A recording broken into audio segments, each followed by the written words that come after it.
Blog Talk Radio. Hello, everybody. Thank you for tuning in to Late Night Leos with Razor Sharp Reptiles. Tonight's episode is brought to us by our generous hosts, or sponsors, Luxurious Leopards, Lilith's Leo Lovables, SC Geckos, Desert Snow Gecko, Residual Arts, Ghoulish Geckos, and our newest sponsor, Ship Your Reptiles. Tonight's co-host is Destiny. Destiny, you want to say hello? Hello, everybody. So tonight we have a really cool guest.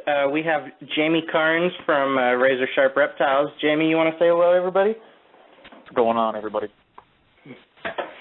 So, Jamie, why don't you jump into how you got started and your history and background and how Razor Sharp Reptiles came to be?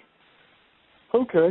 Unlike most reptile breeders, I really didn't go out and mess around with any kind of reptiles when I was young. I didn't really have any interest. I really didn't get into them probably till about 93, which is when I graduated high school, so that kind of dates me a bit. But at that point, yeah, it's not that funny. It's really not that funny. No, I thought it was. Anyway, so I got into reptiles with a bunch of snakes, colubrid stuff and boas, basically. And we had an apartment, of course, and I had most rooms full of tanks with snakes and stuff that beyond my ability to take care of, like a water monitor and a savanna monitor and all that stuff. So started out there, and then I did that for a few years. We kind of messed around a little bit with some pet shop stuff and kind of bred a little bit of this and that to just to sell to the local pet stores. And then I got out of it for a while, and I did the band thing for probably 12 or so years. I did that for a long time. You're and then so when modest. that kind of wore out, what's that? You're so modest. It wasn't the band thing. You were like a legitimate rock star. Yeah, sure, rock star. Yeah, a rock star that made no money. One of those kind of rock stars. So when it was time to move on to a new hobby, let's call it a hobby, is when I started Razor Sharp Reptiles, which would be about 2007, 2008, I think it was. And I started right out with, I bought a friend's leopard gecko collection, which wasn't a whole lot of stuff, but he had a raptor, which was amazing at the time, and I think it was like $800, something crazy like that for a raptor at the time. And I think they were pretty new. I don't really remember when they came out, but I think 2007, 2008 they were new. So I did that, and I got into snakes and also leopard geckos. So I always bred leopard geckos the whole time. And then I kind of got rid of all the snakes and only did geckos up until probably about 2 years ago. And then I started getting back into some snake stuff. And here we are. Nice. And here we are. But I will say, I didn't discover the internet stuff probably until a few years ago. Like, I started right out, it's like first few clutches of breeding anything, I was already doing shows. So I started right out doing shows, and I did that for a while. So I never really was on the forums ever, really, just to buy stuff once in a while. So my internet presence is kind of young, I guess. Destiny is the one that got me into the Facebook thing. Like, I was kind of just dragging it along, and she kind of helped out a lot with that. But, like, you actually did it the right way. You researched your stuff, you did your stuff, you sold your stuff, and, like, you have a big boy job, too. And so it's not like geckos or reptiles is your whole life. It's just, the other 90 hours of the week you wish you could get back. Right. It's a really gigantic hobby, like a ridiculously large hobby. Well, Jamie, I think it's way better than having a train set in your basement. Hey. Yeah. Sorry, Morgan. No worries. No worries. It's still cool. Like, don't let anybody tell you it's not. It's still cool. It's not cool. Morgan, do you let your Leos ride the train? How cute. No. You're mean. Why don't you share with them? They're in the zoo caboose in the little cages. The zoo caboose, it's like Dumbo. Yeah. Wow. The stork flies through and drops off eggs. Yep, that's real life. That's what Dumbo taught me. So, you do a lot of work with cave geckos and stuff like that, right? I do. I mean, not as much as I would like to, but I do as much as I can handle, I guess. Right on. Do you want to get into, like, what kind of species of those and the different types? I know now, aren't the Hanes getting some morphs or line bred traits or something like that? Well, yeah. I mean, they keep adding to the list of what is the Goniosaurus stuff. So I don't even remember how many there are now. I think when I first started getting them, I think there was 8, maybe 9. I think there's maybe 12 now. I'm not really sure. I picked up my first Hainensis. It was probably about 2008, I'd say, right, probably the end of 2008. And I think I started breeding them right into 2009. I found them at a wholesaler's table at the reptile show I was at. It was the Hamburg show. I think it was Outback Reptile, if I remember correctly. Anyway, so I bought a bunch of them. A bunch of them did make it. They were all, imported, and well, you all know how that looks. Pretty rough. So infested and. Yeah, I mean they're fairly hardy. I mean they're different, but no one knew really what was going on with them. I mean I tried to do a little bit of research and try to figure out what temps. I think the guy when I bought them off him, he said keep them like leopard geckos with like a 90-degree hot spot. So that didn't work out very well. Which I didn't really do because I think I found John Boone and Nick Esposito, the weird gecko guy, right around that time too. They kind of helped me out a little bit with just the temperate climate and a cooler gecko and whatnot. But so I've been breeding those since then, 2008 till now. So when you say like line bred stuff, like I have different things. Like I've popped out different shades of the bands. Instead of being yellow, they're more orange, I guess. Yeah. So, and I kind of kept those back and just kind of did the whole leopard gecko way and just sort of line bred them. Right on. So didn't you get some that have like the orange bands on their legs or on the feet or something like that?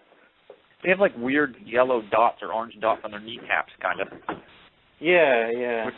Which I think that again is just a normal variant of the gecko. No, I mean, yeah, it just happens. And I'm actually working on jungles. That's one of the main things I've been dealing with them for like the last 3 years. Is trying to get the most jungly pattern I can get, and it's starting to work. So it's starting to look pretty cool. The tails are all squirrely, and the designs on their sides instead of just being bands, they're kind of broken up, and so hopefully that'll work. Well, that's cool. You think you'll get like stripes and stuff after that, or? I haven't seen anything even remotely like a stripe on any of the cave geckos I've worked with. Not anything even close. Yeah. Well, the one that I like, your famous cave picture.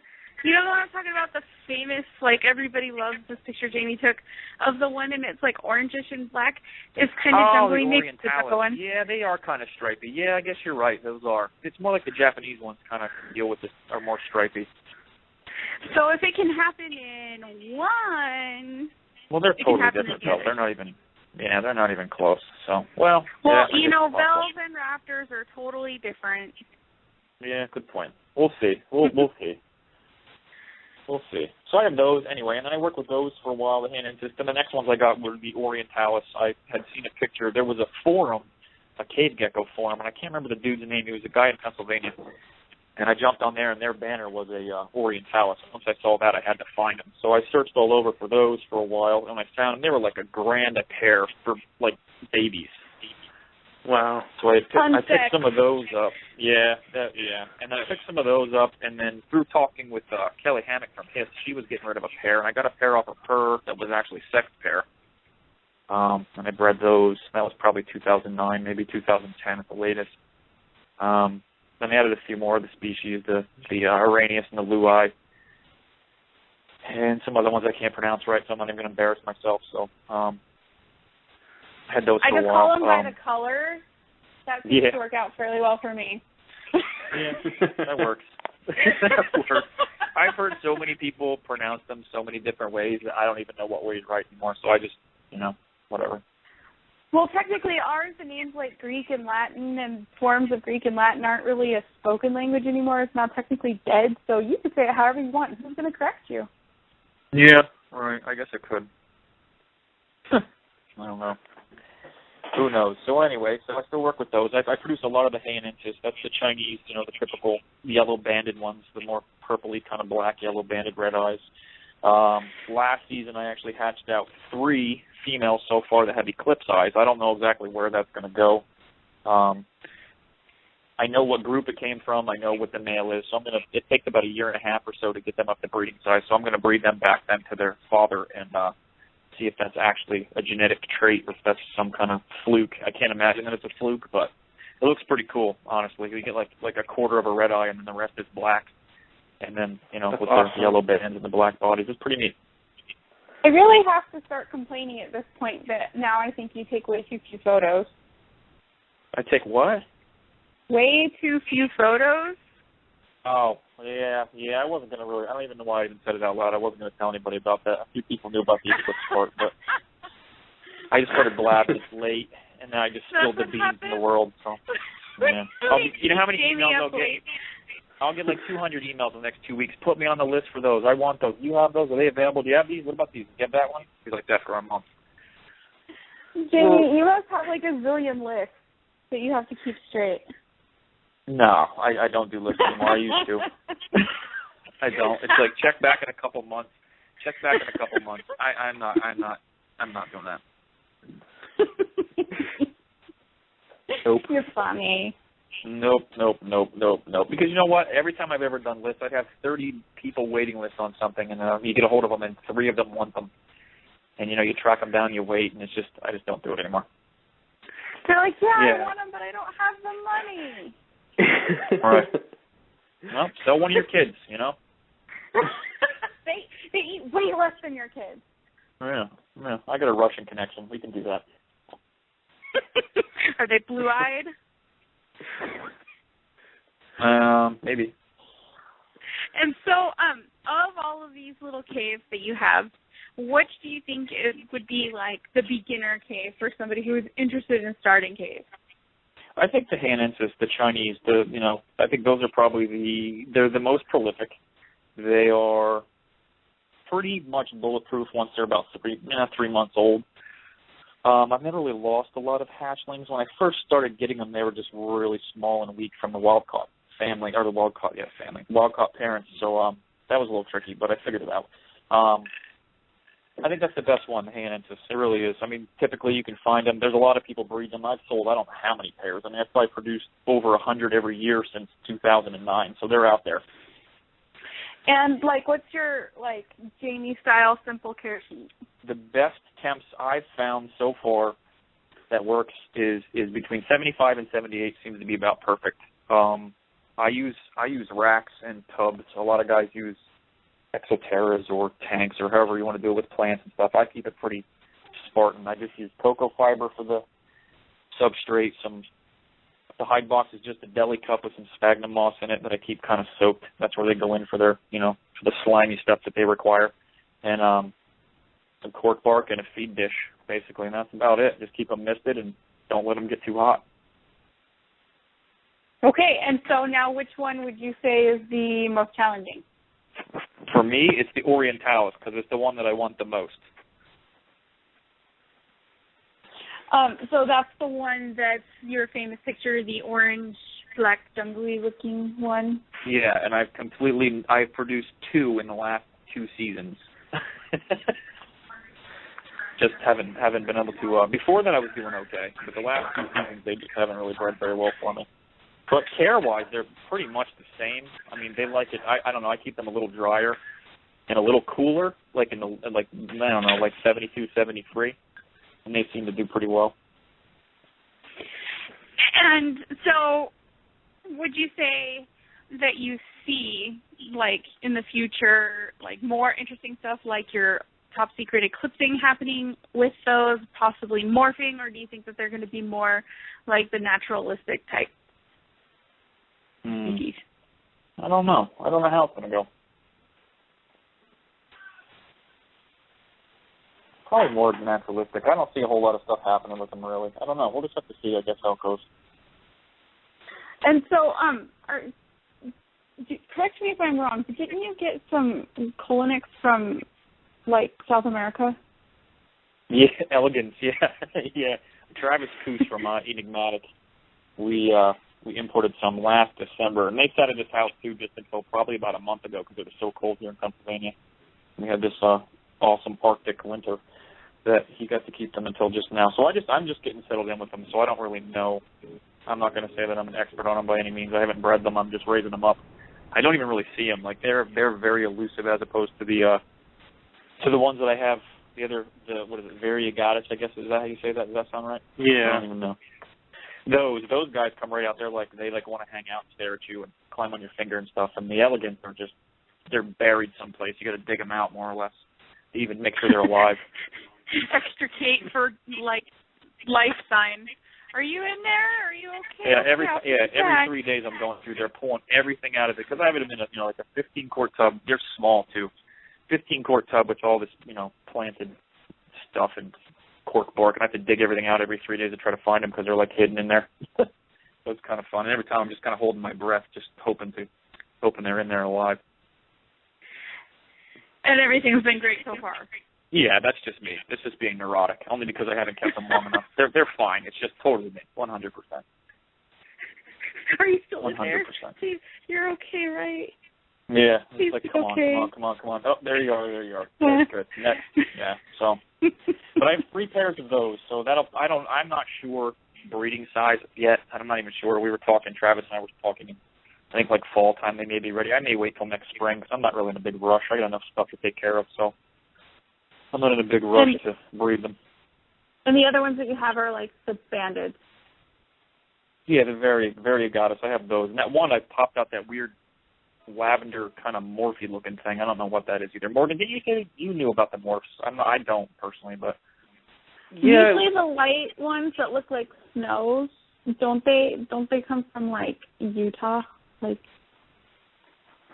yeah, Nevada. But I have a picture of it on my page, and I saw Jordan Russell popped out one too, and I think Rob Moscow from Empire Reptiles, I think he has one as well. They're like a lavender, kind of almost like a translucent kind of looking. Like axanthic? I guess. I mean, we use a lot of those terms wrong anyway. I guess you can call it that. What's the difference? Yeah, I know there's a wild colony in Nevada, but that's all I know about that. I mean, well, I traced mine down. I got mine from Matt. He has GECKO Time, the magazine online, that GECKO Time magazine. Yeah. I can't pronounce his last name either. Kramer, I think it is, something of that nature. I got them from him last year. And when I got them, they were already adults, so I put them together, they bred, and I got 2 eggs out of them because they were pretty much done for the season, but they popped out 2 more eggs. And the one egg was the normal, real white one, and then the other egg was this purpley-looking one. So I thought it was just a fluke, and I ended up seeing Jordan Russell. He put a picture up of something that he found or caught or bred. I don't remember what the story was. And I got a hold of Matt again, and we chased it down to the girl that they came from, and she's been popping them out for years. So it's in there. I guess I'm going to say it's a recessive trait. Yeah. And I just happen to have pets. So I'm going to mess with it this year and see how it goes because the male is ready, and I bred him back to his mom. So we'll see. We'll see what happens. I totally love those little things. What's that? I love those little things, the little bandeds. I sent Morgan a pair or trio like a few years ago. Yeah. And like, because here you can have them and you can catch them, but if you breed them, you cannot sell them. So I hate all of you. That's just weird. So you know. Who comes up with this stuff? It's a native species, and it's to protect the native species. So I mean, if it's good for the little tiny gecko, if it works for that, then it also protects the Gila monsters that are running around in the desert too. So. Interesting. Yeah. Well, they're cool you geckos. just need to. I enjoy them. Yeah, Destiny. You should just have somebody in Southern California send you some California ones. I should. I think I actually might know somebody who could do that. Yeah. They're different though, aren't they? They're the Brevis or something. They Brevis. I know they're there's like darker. 3 kinds. Yeah, there's 3 kinds that you can actually find in California. But I have the other ones coming too. The ones that are from Mexico. I think the Mitros or Mitrius or Mitrius or however you say that. I hate all of you. I have some of those coming. They're cool. They're all right. Well, you can have those. They're not from Arizona. Yeah, but I want the ones that are like Micro Machine Leos and the bandits. They're all like, well, yeah, the ones, the variegatus are the ones, yeah. personality-wise and behavior-wise, they are, like, to me, they're like micro-machine geckos, like leopard geckos. They are cute, and, I mean, the wild-caught ones are like, oh, my gosh, don't touch me, oh, my gosh, I'm going to kill myself. Just like real leopard geckos are when you catch them in Iran or whatever. But it's really easy after a generation or two. They're just like, oh, hey, person, I want to climb on your finger. Give me those little tiny worms off that little shiny metal stick you got there. And it seems like they're a little smarter than leopard geckos. I don't want to offend any leopard gecko people because I am a leopard gecko person, but they seem to be a little more with it than leopard geckos. Yeah. Yeah, they know that you are the source of food. Yeah, And that's pretty cool. like leopard geckos are just like, oh, the food is falling from the heavens. And these guys are like, oh, look, here she comes. Yeah, pretty much. Yeah. They're cool. They're smart. They're neat. They're fun. They're fun. Leopard geckos are like the burned out hippie friend you had in high school that like sleeps in the locker and stuff. But they'll walk right up the table. You know how that goes. And you got to like catch them. The banded geckos, they won't walk up the table. They'll actually look over the edge, look at you, and just kind of sit there. Well, they'll contemplate jumping if they're wildish at all. They'll like, Yeah. they like do the little like, oh, never mind. That's scary. I've seen leopard geckos do things that amaze me. I'm just like, wow, that's amazing. But yeah, crazy. Well, yeah. I guess, you know, if we put 20 years of like morph type Exactly. breeding into Yeah. the We colonics, bred the smarts right out of them. I like you, stupid and friendly. Yeah, we bred that right out of them. Yeah, absolutely. Because you know what? Like I have fascios. I got them from patent. They're pure. And man, I have never heard a gecko in my life make some crazy gremlin want to kill me noises that I've ever heard from a gecko. And I've had 40, 50 different species of geckos in my basement at one time. And these things are just, the noises are insane. It's like the Tasmanian devil noise is what they make. They're just like this crazy, spazzy noise. It's very interesting. They're extremely vocal, extremely. Yeah. And the range of sounds is very interesting. That's crazy. Weird. Some of them chirp, like crickets. Yeah, I've heard that too. Yeah, they're just weird. Very, very weird. I mean, yeah, that's my first experience with anything besides Afghanica. And it's interesting for sure. Spray water on those guys, and you think the other ones flip out? Oh, man. These guys act like you're like, I don't even know, pouring acid on them or something. They just go nuts. And ripping off their clothes. And even after you close the drawer and walk away, they're still screaming. Mm-hmm. Yep. So before we get into leopard geckos, let's talk about the gift card. Cause, oh, yeah. I mean, leopard geckos is going to suck up like another hour. So we're actually Jamie is giving away a $50 gift card. We're going to do a raffle like we normally do, where all you have to do is call in and ask a question or answer a question or say your name and talk about geckos, and we'll put your name in the hat. So or say my name. Yeah, get your pens out. And, yeah. What? What about your name? Do I have to write something down? Am I supposed to write something down? No, the people listening, because some people listen on their iPad and they don't have the chat. Oh, you know, I just put the chat up on my screen, and that was a mistake because I started reading Jeff Scott, and I totally lost what you guys were talking about. Oh, we're talking about your raffle. Yeah, well, hey, cool. Jamie, if you're looking in chat, why don't you look at that link I posted? But, yeah, get your pens out, people. The number is going to be 1-646-716-5403. And if you're in the chat room, just throw up your area code, and I'll pick you up. Yeah, just throw it up. Write it on a piece of paper, and then eat it, and then throw up your phone number. And yeah. Wow. So, okay. That's how we do it here. I see. Yeah, we throw stuff up. That's cool. You guys are the bulimic gecko show. How cool. So we do have some. Do you want to take a couple callers right now, or one or two or something like that, just to get them out of the way? What could they possibly want to ask me? Oh, I don't know. Jamie, you have no idea. Okay. Anyway, Morgan, I put a picture up in chat too. It kind of matches the one you sent me.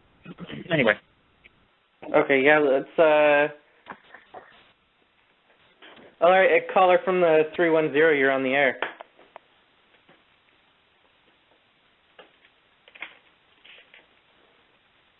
It's a ghost morph caller. I know, I guess so. Hey, lucky thing you rushed to that call. Oh my gosh, right? you're so dorky. All right. 253, you're on the air. Are you there? Hi, this is Elsa. Hey, Elsa. Say, Jamie, Hello. I have a question about all the projects you've ever worked with in leopard geckos. What has been the most trying, difficult one? That's a good question. I'm going to have to say white and yellow raptors. I knew Wow. that was what you were going to say. That's Why been is the that? most. That's been a tough one. That one started about 2010, 2011, and it's been an interesting one the whole time. Okay, thanks. All right. Thank you, Elsa, for your call.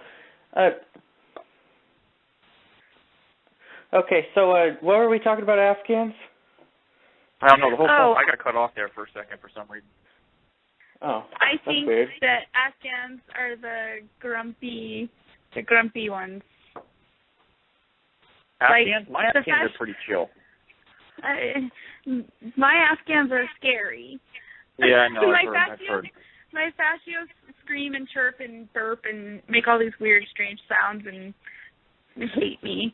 But my Afghans scare me.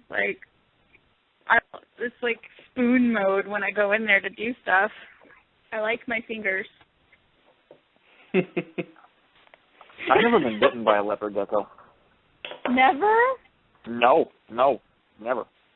I mean a baby, but that doesn't count. I mean, I see these bloody, Game of Thrones, bites on their hands and these people showing off. I never, ever.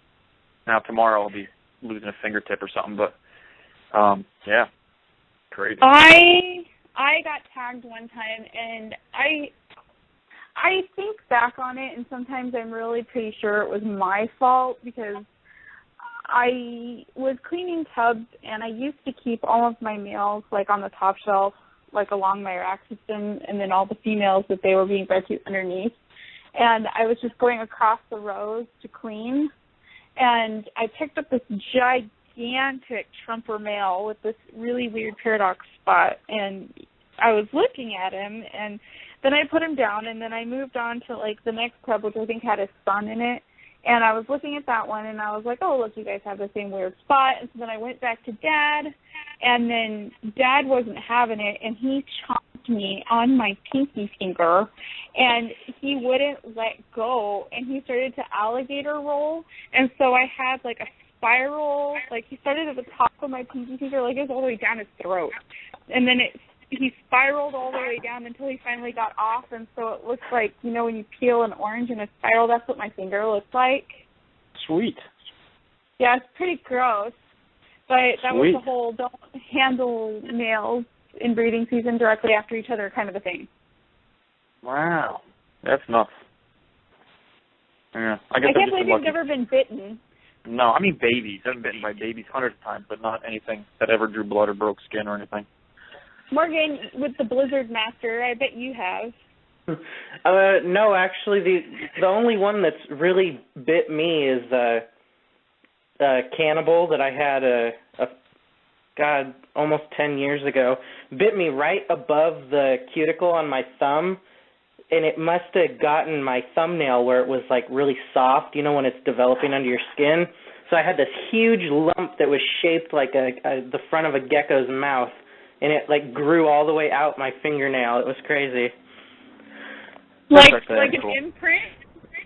Yeah, it was like an imprint, and it was pushed up on the bottom side. So I don't know. It's crazy it's hard to describe, but it was. Yeah, I mean, she got me through the skin on my pad of my thumb and on the top, and blood everywhere. It was crazy. I have a term that describes it perfectly, but I think that would have to be used in your 18 and older after show. Well, no, Late Night Leos is now PG-13, so you can go ahead. Oh, yeah, it sounds like a tramp stamp on your thumb. Or a mushroom stamp. Okay. Yep. Oh, God. Okay. All right. Moving on. Geckos. Yep. That was a tangent and a half, huh? No, I think it might have been two full tangents. Yeah. Okay. Well, we're back full circle now, so here we are. Here we are. All right. So what kind of fascio stuff do you work with? Just this year, I'm just doing fascio to fascio. That's it. I only have a pair, and that's what I'm doing. Do you have babies Keep it yet? simple. Yeah, I have 2 clutches hatched so far. Yeah. Are they crazy? Yeah, they are crazy. Like where they run, like you pick them up just to like put a new paper towel under, and that you're like, where'd it go? You know, like I have baby carpet pythons, and they like to bite air, basically. So I just kind of like, they don't really bother me. I just kind of reach my hand in there and grab them quick. I don't even let them really, and they're in my hand squirming around and trying to bite and carry on, but they poop all over you and whatnot. But I don't really monkey with them too. I'm usually going pretty quick, just trying to get through the racks, and Yeah. I don't have time to give them special treatment because they're angry. I'm not a therapist. I'm a gecko wrangler, so I don't know. You know, they have issues, and we'll work with it. No, Jamie, I just think that's just true to your nature. You're angry? Oh, okay, I'm going to ignore you. Put them in a timeout. Yeah, they're funky, though. They are, wow, they are funky, that's for sure. Blizzards, they're like blizzards, but, like, even more angry. I just really don't think that there's anything more angry than Diablo Blancos. I just think that they were very aptly named. Yeah. Well, yeah, you take a nasty blizzard, and then you make it albino, and you make its eyes really sensitive to light, and you expect it to be happy. I guess it's just, when you put it like that. Yeah, I understand their plight. I mean, they should be mad. I mean, they are like, yeah. I've had those too back in the day. They were, they're actually really hard to find now. I should get some more. They are. I've noticed that. It's easy to find, like, Diablo Blanco or just plain, like, Blizzard or Tremper Blizzard females, but it's not as easy to find the males anymore. Right. I finally got a male Blazing Blizzard off of JMG like 2 weeks ago at a show. I looked at his table, and there one was. I think I was having you look for one. I think I talked to Morgan about it. I was trying to find one for probably like 6 months, believe it or not. Everybody had them, but they had all this other junk in them. I didn't want all other stuff, so just trying to look for something. You don't want a cliff? Once you guys get into, no, that stuff that you guys are into with the snows, with the galaxy, whatever, I have no clue what's going on there. Not even a remote grasp on that situation. They're cool. White gecko. I just don't get it. Like, I think they're cool. I just have, now, in 2 years from now, I'll be looking for them frantically, and they'll already be, you know, their day will be gone, and something else will take their place. Yeah. I'll be in love with them. But right now, I look at them, I'm like, wow, that's really confusing. So I don't know. Yeah, I'll never do Super Snow Double Blanco again. All of mine were way too sensitive to light. Oh, I bet. I can hardly tell when there's snow. Yeah, that's another problem. I mean, are you Eclipse or are you Super Snow? I don't know. Do you even have snow? You're just white, but you're a different quality of white, and your eyes are red, but a different quality of red. Yeah, well, see, that's the problem is you can have a blazing blizzard, and it can have solid eyes just from the blizzard and be completely white just because it was from, like, really lavender parents, and it'll look just like a Super Snow Double Blanco. It's like hatching out super raptors. When I hatch out a super raptor, I just look at the thing, and I just go, ugh. So you do that when you hatch out any kind of Super Snow? Well, yeah, kind of. Super Snows, at least you can tell what they are. The Super Raptors, you know, you got to go through the whole process. Then you post a picture, you say Super Raptor, and then people come to your house with, like, pitchforks and torches. And they want to beat up your kids at school because you said it was a Super Raptor, and it's not. It's just a Tramper. And it's like, oh, wow. Crazy. So I try to avoid those things. I do. So what's your favorite project that you're working on right now? For Leos? Yes, because we're talking in the Leo hour now. Oh, we are in the Leo hour? Okay, I didn't get that one. Yeah. No, I wasn't sure. Wow. I don't know. You know, me being as ADHD as I am, I don't even know if I can say that. Like, if whatever I say today is not going to hold true in 2 days. So I'm going to say today I'm really digging the bold stripe bells that I had that were the lavenders that I mixed with the bold stripe or the red stripe bells. So it's so lavender bold stripe bells mixed with red stripe bells. Yeah, I would be digging that too. Well, I put some pictures up on my page when they hatched out. They're crazy. Like, they have the purpley body and the stripe, and then their head's like red and orange, and they're pretty cool. They're growing up and they're getting more and more colorful. So I like that one right now, and I like my other project I'm working on that doesn't have a name, and we're not going to say the name that you made up, so we're just going to skip over that. Why don't you just say the name that you bastardized my name I made up into? I don't even remember what it was. No, not that name.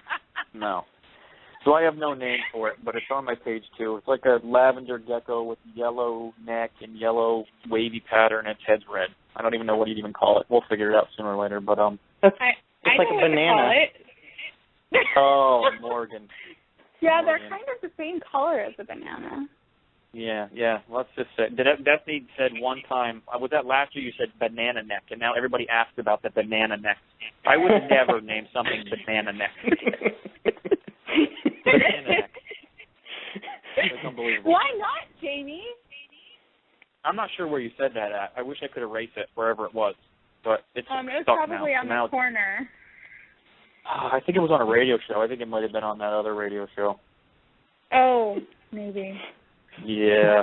But so I now, don't understand why you wouldn't want to call them banana necks. That's what they look like. Yeah. Whatever. Yeah. Okay. Yeah, I'm not the type of guy to name something banana neck, I guess. I want to name it like Reaper or something crazy, and it says banana neck. I might as well call it Daisy Flower Love Potion. Like, it just gets beyond. You killed it. It's over. Daisy Flower Love Potion. I like that. I think I might use that for my next creation. There you go. There, you can have that. Yep. Nope.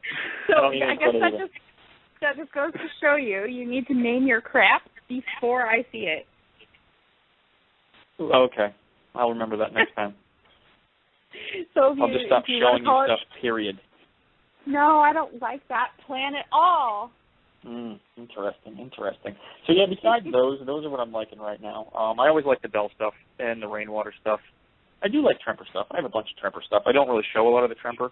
So there's a lot of other people out there doing it way better than I am. So I don't really show a whole lot of it, but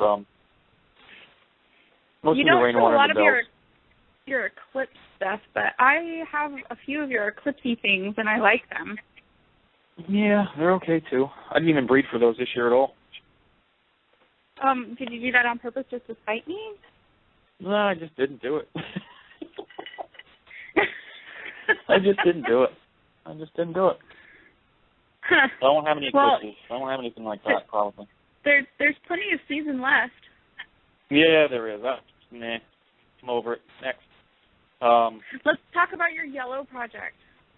The yellow project. Yeah, that was a pretty neat one. I don't know how many people have actually seen pictures of it or not on my page, but I don't know how anyone could miss it, honestly.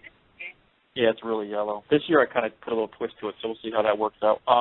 Basically, I don't even know what year. I keep grabbing years and throwing these out there. I'm going to say maybe 2010, maybe 2009. I'm not sure. I bought a couple pair of hyperxanthics from JMG and bred those. They weren't the best breeders, so I only get very many eggs. But I did pop out a few that were these crazy, crazy screaming yellow color. So basically I just kept those and, bred them back and just line bred them over the last few years into what I have now. So now I have the yellow where I want it to be, where it's like crazy, beautiful jungle carpet python yellow. But in the process, I kind of lost a lot of the black. So now I'm trying to get the black back and still keep the yellow. So we'll see how that goes. I got a name for that project. Yeah, nah. No.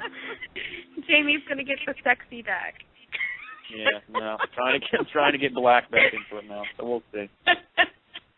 The goal would be just like crazy, crazy yellow and black gecko, like they are when they're babies. But I know it's impossible, but that would be nice. That would be really cool if they would just grow up and look like that forever. It would be really cool. Anything yellow and black is awesome. But then they would probably have been called like bumblebee geckos instead of leopard geckos. Right. Yeah, very true. Very true. So, do you have anything else super awesome, like interesting, morph related that you wanted to discuss specifically? I don't know. I mean, I don't. Or we could take a caller to break it up. Yeah, go ahead, then we'll forget what we're talking about and we'll go off on a tangent. That sounds good. Yeah. Oh, I like tangents. Okay, let me find a phone number here. All right, Eric, you're on the air. Oh, I am? Yeah. Apparently so. I guess so. Man, I wasn't prepared. I was on speakerphone. Thanks for the warnings there, Morgan. Yep. So what's going on, guys? We're waiting on a radio show. Yeah, right. No, we're not doing that. I don't know if you're aware. Yeah, you guys are just hanging out is what it sounds like. Pretty much, yeah. I bring that to most radio shows. Yeah, that's cool. Well, I'm going to bring it back to is it the variegatus, the banded geckos? Yeah, the banded geckos. And say those are going to probably become very popular if they're not already, right? Yeah, I'd say so. I mean, they were popular a few years back, and I think they kind of dropped off the map for a little bit. Now there's like a new resurgence of them, I'd say. Well, and then yeah, like I've noticed Market them popping up a lot. They were like super duper cheap, and now the price seems to be going up a little bit. I think they're you know what? What I usually see them for at shows is like $30 or $40, which is horrible. That's just way too cheap. They're too cool to gecko for $30 to $40. They really are. Yeah. Well, I can kind of disagree with that, only because I can go running out in the desert like a moron and catch a bag full. Yeah, but you I was can't just sell about them, to say the same thing, Destiny. Yeah. Okay, so on the East Coast, the last time I went herping, I found a bunch of them. Yeah. I mean, they are cool. I was kind of regretting not picking up some of the, I guess, high yellow ones that I had found. So when I was out in the field. They're really untapped. I think $40 is cool. They're really untapped species at this point, and at one time, I don't remember exactly what happened, but a few years ago, I said that somebody needed to be the Ron Tremper of the banded geckos, and Ron Tremper actually said that he agreed that somebody needed to do a lot of morph work with them, because there seems to be a lot of different hidden stuff going on. There's snows that are acting like snows, and then there's snows that are acting like recessives. There's high yellows. There are some that are really, really dark, and then I even heard rumors of like leucistic or albinos that are running around like in western Arizona. Nice. Really? Yes. I got to make my way out to Arizona soon. That sounds like a pretty good field trip. Yeah, and then I'm going to shout out to my friend Lindsay. My friend Lindsay wants a shout out, so here's your shout out. Why don't you tell her Everyone wave to Lindsay. Everyone wave to Lindsay. Tell her to call in. She could probably win a $50 gift card. Yeah, she should. She should call in. She just purchased a gecko from Jamie, so. Oh, yeah. She can win another one. I know she likes rainwater stuff. I think she got a rainwater male. Yep. She grabbed a rainwater red stripe cross, snow rainwater red stripe cross from me in the Raqqa auction, back a couple months ago. Cool. Very cool. Yeah, she's big into the rainwater thing right now. The world needs more people into rainwater. So I can't blame her. Rainwaters are cool. Yeah, nobody pays attention to them, though. They need to. They're very cool. Well, I think everyone's on a bell kick. My friend recently asked me. He said, "Is rainwater?" My friend recently asked me. He said, "Is rainwater the hipster albino?" Yeah, we're all cool like that. I don't know if you would really want to call it that, but maybe. Yeah, it's funny too. That was my second. My first most expensive morph I ever bought was a raptor, and my second was a raining red stripe from Jeremy Lecky's line back in the day. Those were killer. they don't look anything like that anymore. I'm trying to kind of bring them back a little bit, but a couple other guys are too. But yeah, they were awesome back then. They still are awesome. Well, and if I may interject, there is also a girl working on that. Not just guys. Not me, but Lisa. So she's. Oh yeah, she's a big rainwater person too. Absolutely, yeah. Yep. Working with the red stripe? Yeah, just rainwaters in general. She has the acid stripes, a bunch of acid stripes from Travis, and then she's doing raining reds too, I think. Oh, okay. I'm going to have to maybe catch a hold of her because I'm going to be looking for a male to go to my female crosses so that I can bring in different blood and also maybe strengthen the red stripe in my lines. So that's good to know. Yep, Lisa's your girl. Right on. Yeah, because I have a just straight red stripe male, but he's not het for anything, and I'm kind of throwing out the idea whether I want to make the hets and then work that way, or just start off with a fresh rainwater, raining red stripe male. I started it from the beginning this year with the same kind of concept. I had red stripe set rainwater last year that I was breeding for, and the best red stripes I got were those. So those I'm breeding back, and I'm just going to start all over from scratch and bring them back into the rainwaters. Probably using atomic, I think, along with Ooh. it. Yeah, pretty cool. Because I have yellow rainwater stuff, and then I have orange rainwater stuff. So I'm keeping those completely separate from each other. Oh, very nice. Yeah, I've started bringing atomic into my, last year, which, really I only have 2 years under my belt, so I can't say, back in the past. But last year I also picked up some atomic rainwater females, so I've started bringing a little bit of that in and making some pretty orange geckos. Yeah, atomic's cool. That's a good line. I like pretty orange geckos. It's like the firewaters. Pretty orange geckos. The firewaters don't even look like they used to look like a few years ago. Everybody says the word firewater when they put their stuff out, but they don't look like firewaters anymore. That's what Lindsay was saying the other day. What's that? She was saying people were talking about that. Lindsay was saying, she brought that up to me, asking basically if, firewaters and if there's unclean lines and all that other stuff. And I don't have anything to compare to because I don't know kind of what the original rain or firewaters looked like. Well, so if you go back, you can probably Google it still. It was Dan, I think his name was Lubinsky. It was Dan the Fireman Lubinsky, I think his last name was. He was the dude that brought out the firewaters. And then they had, I can't remember the guy's name. Brian somebody also had a lot of nice, the early lines from him. Can't remember his name right now. Wow, totally eluded me. But, yeah, Dan the Fireman. If you Google that, you can usually see pictures up in a Google search of the old, the original firewaters. They're nice, really nice stuff. Oh, okay. Now she clarified. Is that part of hot geckos? That's what I Googled. When I Googled hot geckos, picked up off of Fauna. So that's what the hot geckos line, I guess, of firewater. Is that the guy that started it or something? Yep, hot geckos. Okay. Yeah, that's right. I think that is. Yeah, that's it. Yeah, definitely. She said she was confusing.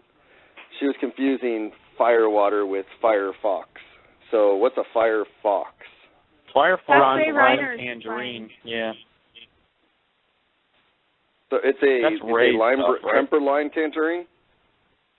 No, it's from Ron Tremper. That's like Ron Tremper's tangerine line. Oh, okay. So yeah. Okay, I got you. So it's more along the lines of electric and atomic, and now we got Firefox, and then you have, I don't know, there's like a bazillion of them out there, aren't there? Bazillion and one. Torrid. Yeah, bazillion and one now. Tornado. Yeah, blood.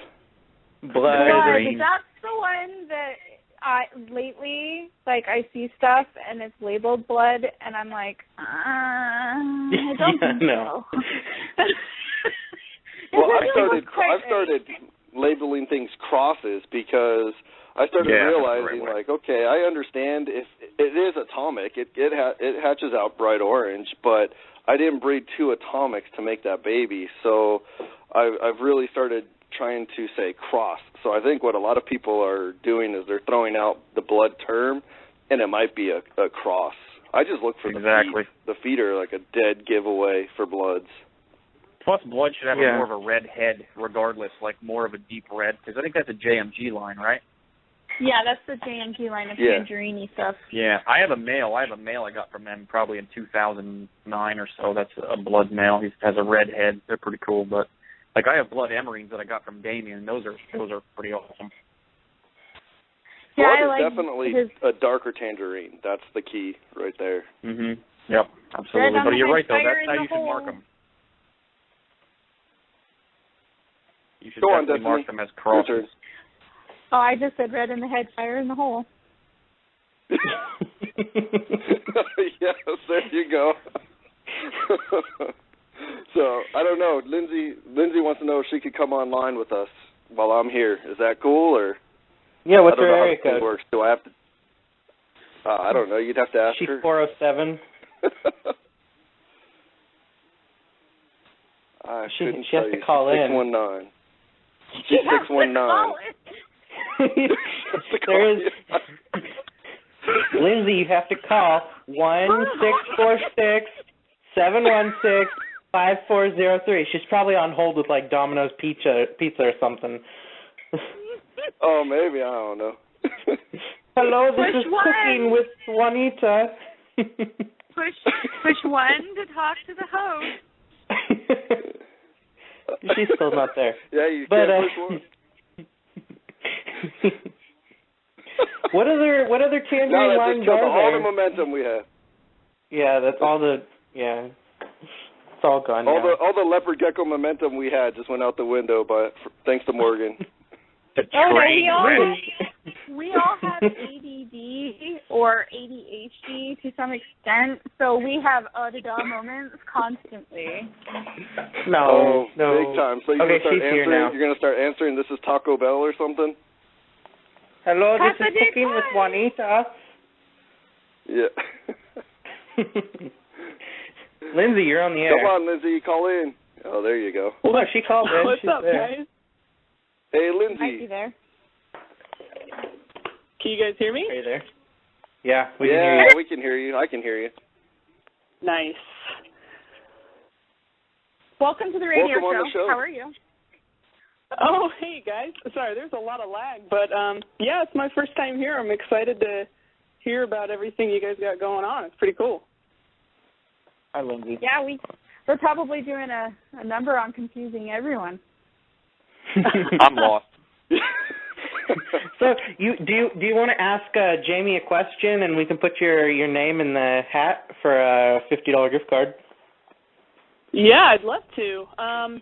Jamie, I did pick up that Rainwater Max Snow. He's doing awesome, by the way. He's one of my best eaters. And I'm looking at putting in a little more of, I'm interested in like the line bred traits. Me and Eric were going back and forth about what's most popular on the market right now between like blood and atomic and all that. And I wanted your opinion on which one of those line bred traits you personally are most passionate about, and kind of more reasons why I should start adding them to my small collection. I like the atomic stuff, like I was saying before. I think for Rainwater, it seems to mesh up really, really well. Your snow male, though, he comes from all the yellow stuff that I have, which all that stuff originated from Enigmatic Reptiles, his Typhoon line, which is really, really yellow. I guess it really just depends what you want to do. Like, if you want to go orange, then, yeah, I would say add atomic, for sure. If you want to pull more of the yellows, then try to find something that's more yellow, which I would have that. Or would that be more like an emerine or more like electric? No, they're all going to be the lavender. Same. Yeah. Oh, okay. Yep. Awesome, right on. I keep laughing though because Jamie said that he's from the yellow stuff and he's a snow, and I keep just thinking, don't eat the yellow snow. Yeah. I don't think you listened to that when you were a kid, though. I'm kind of thinking you didn't. We're making peace. Yeah.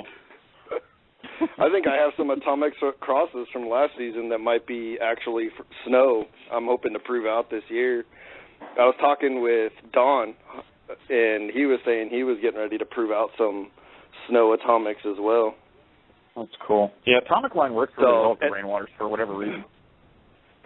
Yeah, and they, I mean, the reason I believe these are snow is they have that really light, almost whitish spots on their head, and they're yellow snow basically compared to the orange contrast of their moms and sisters. So I'm hoping that happens in Bell I can prove it out a lot.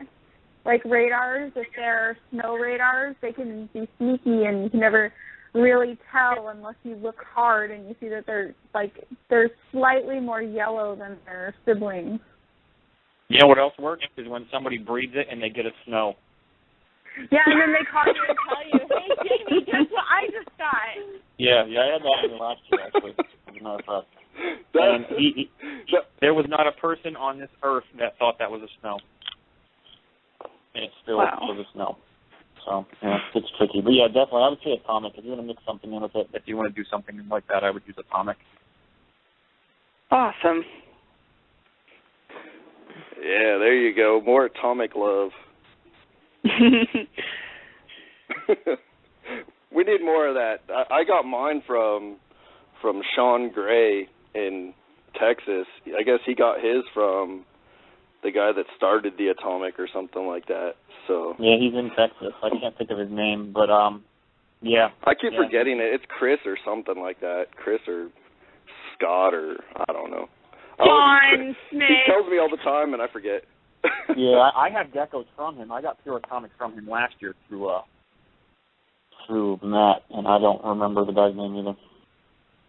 Oh, okay. Yeah, I don't know. I got them from Sean, and he's doing some pretty good stuff with his atomics. So I'm looking at getting some other atomics, maybe some atomic males, atomic reigns, so that way I can prepare for outcrossing here in maybe the next season or so. Get them in and quarantined and all that other good stuff. Yeah. Very cool. Yeah. See what I can strengthen. So. I was looking. Any other questions, Lindsay? I was looking into the bloods, but just like you guys were saying earlier, it seems like a lot of people market them, and they don't exactly look or represent how I would see like a pure bloodline to look like. Yeah, so I saw that's one. Cool that. I saw one that it was labeled a blood. It said blood tangerine. There was no X, no cross, no nothing else in it. It just looked like a really poo-poo ermarine. Oh, wow. And I was like, I took blood emerines this year, and I took them back to actually to an atomic range. So those are going to be a neat project, too, but they're actually really good. And they're going to go back into, like I said, the atomic range. They're real ones. They're not the crappy ones. And they'll have a really cool name that Destiny will have no part in naming, so.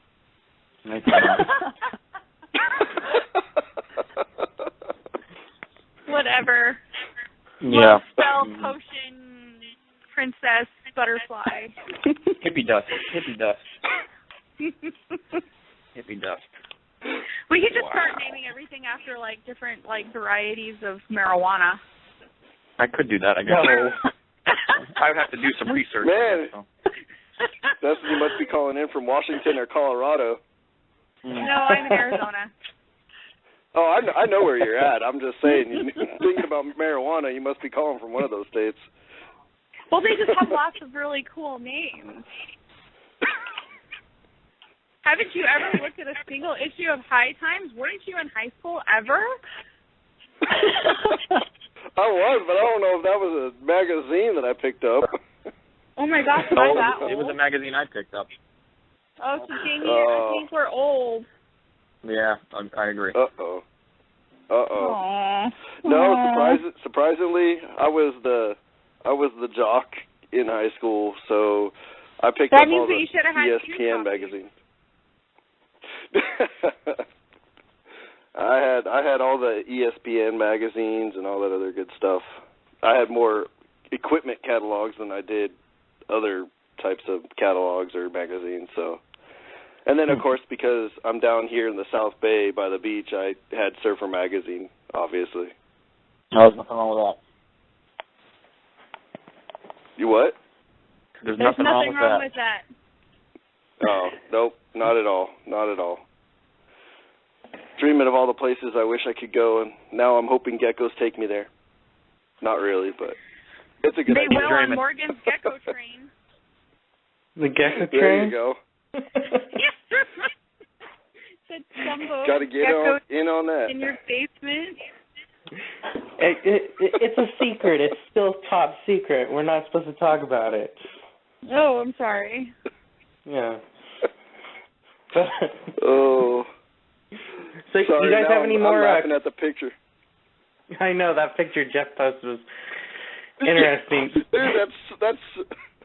I didn't know he was posting selfies to it though. That's a strange part. I didn't think he was into selfies. Yeah, it's that's Jeff. If anybody wants to put a picture to the voice. I like that song, the selfie song. Yeah, he's missing the first 6 teeth in the front of his face, but we like him anyways. I don't know. I hope that's not like some kind of syringe. Gecko probing device. It looks like, yeah. Yeah. Oh, leave it up to Jeff. I actually think that's a tube of super glue or something. I think he's getting ready for something with super glue, yeah. Or he's eating the glue, I don't know. He's working on his train set. Yeah. Oh, man. Yep. We digress pretty easily and fast. It's awesome. Yeah, we do. The moments of da-da. Yep. Okay. Yep. You guys have any more questions for Jamie or Destiny? No, I'm good. You brought me on air, so I figured why not. Yay! So you can mute me, and I'll go back to being just a listener. All right, we'll mute you guys. Yeah, we'll put your names in, and thanks for calling in. All right, cool. Thank you for having me. See ya. Take it easy. Okay, see, it won't mute him. Oh, there we go. Oh, you guys want to take another caller? Sure. Let's just smack through all of these. All right, wow, caller from the of callers. Hello. What? Hey, is this Janice? Yes. How's it going? Hello. It's good. I am calling from Washington State, and I think if you get a rainwater yellow and black project, that you should call it the Pineapple Express. That's awesome. Okay. So I'm actually torn. I don't know if I want to ask about the bold stripe bell lavender and red because I've got some of that in my rack, or do I want to drag the conversation back to the banded Coleonyx because they are my favorite gecko ever because I could talk about them for the rest of the Leo hour, or should we talk about what I should cross to the one and only rainwater I have because she is a smack snow patternless rainwater? So that's 3 questions. I'm not really being fair. Let's start with the first one. Let's talk about collies. Yeah, there you go. Huh? So you guys were mentioning a lavender banded gecko. Where is that coming from? I must know. I don't know. The weird little lavendery ones. Like there's rumors that they're like a. What is it when they're from a place? Darn it, I can't remember the special term. Locality? Yes. They're a locale that comes out of Nevada, and then I've heard of some that are come those out little of... whitish Las Vegas? Yeah. Yeah, from they're Sparks or whatever. white and lavender with like really reduced spotting. They almost to me look like snows. Yeah. That's what my impression of them first was. And there was a guy Jamie that had like some. a pair of them. Really, you do? And Jamie's like whole entire line is like het for this because it's behaving more recessively than co-dominantly. Oh man. Okay, so We'll like find I out need for to be sure. on your list for cave geckos. I need to be on your list for the banded lavender geckos. How many deposits do you want? You have to turn back in a couple of months. Yeah, that's how I operate with it. Oh, I'm so sad now. That's all right. I'll get over it. But no, I actually really, really, really am super enthused about the Coleonyx banded geckos. Like that's what I've wanted them for 5 years. And my project this year actually took a really bad turn, so I have to get a different female. And I was hoping to stick to like one locale or one species so that I'm not like crossing subspecies, you know, because that's how we got into the mess with Leos in the first place. So, because nobody knows what their Leo mutt is. They're just, you know, we've got a hodgepodge of here's a little Afghanicus, here's some Turkmenicus, and they're all just the American Leo now. So, am I making any sense? Because there's kind of a delay, so I'm not really hearing myself right on the radio. No, Is your volume on your computer? Okay. That helps a lot when you don't hear yourself talking. No, it doesn't. just talk. It's like you had a bunch of Pineapple Express, and now you just need to start talking and not think about it. that same time delay. Echo. Yeah. Wait, she eats geckos? What? Geckos. Echo. Oh, God. So, no, I didn't mean to turn the show into like this, you know, debauched thing. I don't even like smoke. It's just, you know, it was the one strain I could think of that like, okay, I'm from Washington. I can be a smart aleck with this. So. The damage is done. I know. Yeah. Damage control. Okay, let's talk about bandits. Everyone's going to be like, oh, that Denise, I know what she does. I work with bandits.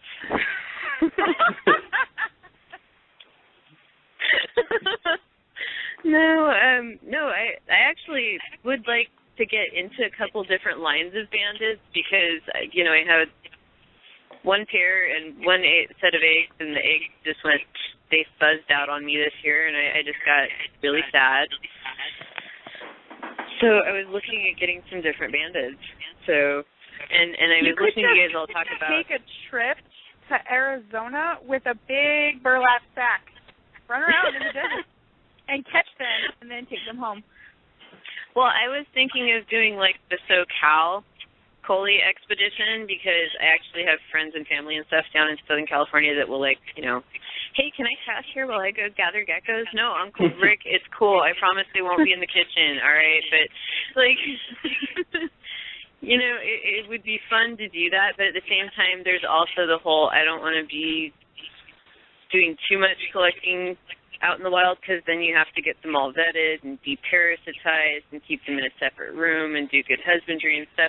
Plus, they're, like, traumatized for the rest of their life because I snatched them up, you know, and if I could get captive bred, that'd be more awesome. But then on the other side, yes, it's good to bring in more new bloods. I'm kind of torn about where I want to source them. Does that make sense? Yeah. Yeah, but here's the thing. They're a little bit smarter, like Jamie said, than leopard geckos. And totally. They know what's like up. They look right at you. Yeah, you know, feral cats, like, at first, they're like, oh, my gosh, you caught me and you're keeping me in your house. I'm going to pee everywhere. I hate you. But then when they figure out that you're the one that opens the can of nummy food, then they're your friend. That's exactly how bandits act. Right. I mean, I had somebody telling me I should get in touch with Chris McMartin because he's a Coleonyx guy, and I've seen him online. That's about it. So, I mean, have any of you guys ever worked with him on anything, or? No. I don't know a whole lot of Coleonyx guys anyway. Just a few here and there. I'm just kind of getting into it myself, so I don't really know the community really. Like, I know Ricardo. Yeah, Ricardo from up here, from New York. Yeah, I mean, I've seen his stuff, and I want everything he has. At a lot of the shows up here. He usually has some cool stuff. He's the one I'm getting the M1s from. Again, I hate you. Yeah. But I'll tell you what though, if are you on Facebook? Do they have like an Egyptian Mao on their head? Yeah, I am on Facebook. You can friend me on Facebook, Is she on and Facebook? I will, and we can chat about it, and I can set you up with whoever I know that has a bunch of different stuff. Jamie, you don't know Denise? I might. I've messaged him about please give me some of your Louis in 2 or 3 years, but that was like 6 months ago, and I could be like one of 5 million people that want his Louis, so I totally get it. But yeah, I'm terrible with names. I'm really cool. bad. I have a really strange one, and I like purple, so I'm a little bit easier to remember than some people. I will remember now. I'll remember because of Pineapple Express. I'll be like, hey, I was that weirdo that called from Washington, you remember? You'll be like, oh, yeah. It was you. We You're talked about crazy. Pineapple Express. Yes. But yeah, you can message me and I can hook you up with whoever, and you can tell me that guy's name again that you mentioned, and I'll try to look up and see what he's going on. Okay. Yay. That's exciting for me. Yeah, it's cool. You guys actually cheered up my Saturday quite a bit. It was very boring. I had a mouse get out today, so I've got everything off the living room floor and like little mouse treats right in the middle. I'm waiting for it to get dark enough for him to come out. So I've been like stressing all day. Do you have a cardboard box and a stick with a string? Are you like just like hanging out waiting to pull the string? No, I have. He's not filming like Tom one and of those. Jerry. No, I have one of those little like edible hive logs that they like to hide in and stuff, and I've got like little mouse treats here and a food dish there. It's like when you have a gecko out, you put food out, they have to come out at night sometimes. So, but yeah, I just pull out my refrigerator and there they are. I've already done the belly crawl with the flashlight. It's not getting me anywhere. Yeah. Mm-mm. But so that's good that you guys are cheering me up. You guys know it's like Morgan's birthday tomorrow, don't you? Who cares? Happy Morgan's birthday, Mother's Day. Oh, Happy Mother's Day, Morgan. Well, I am a mother. I'm a mother of a bunch of geckos. Oh. No, you're a father of a bunch of geckos. Well, no, I hatched them. We could get him an apron and put like an applique gecko on it and make it just, like a really frou-frou gingham check apron with a gecko on it. Yeah. Already has I'll get to work on that. I will totally get to work on that. I have an old hanger somewhere out in my storage. He can bake. I will give him that. He can bake for sure. Yeah. Oh my god. You make cookies. I know. He didn't send me the cookies. What? Morgan was trying to kill me. Why was he trying to kill you? What? Yeah, because I'm diabetic, and he sent this box of sugar deliciousness, and he was man, those brittle things. I don't know what they are, but they were Destiny delicious. cookies, and you didn't send me my birthday cookies. Is that what happened? I didn't. I barely had time to do the show tonight. I'm kidding. I'm just being a pain in the ass. No, seriously, harass him. He will feel bad, and then he will send you food, and it will be good. So you have experience with this, Destiny. This is the game plan. This is the modus operandi I must follow. Yeah, that's what happened. Morgan, you didn't send her cookies? I know. Well, I feel bad now. It's his birthday tomorrow. We should worry about his birthday. Mine's done. I'm old. It's okay. Oh, Morgan, did you make yourself cookies? No. I'm making salmon, though. Oh, yummy. Yeah, I've got like a 40-pound salmon thawing right now, so. Ooh. That's a lot of fish. It is. That's exciting. Yeah. You know how we feel about salmon up here in the Northwest, right? The same way you feel about Pineapple Express.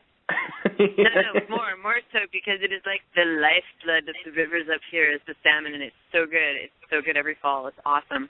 Anyways, when is Cave Gecko Hour? Is Leo Hour over? That way I can be quiet and listen to Cave Gecko stuff because I want to get into Cave Gecko cave. was the first part.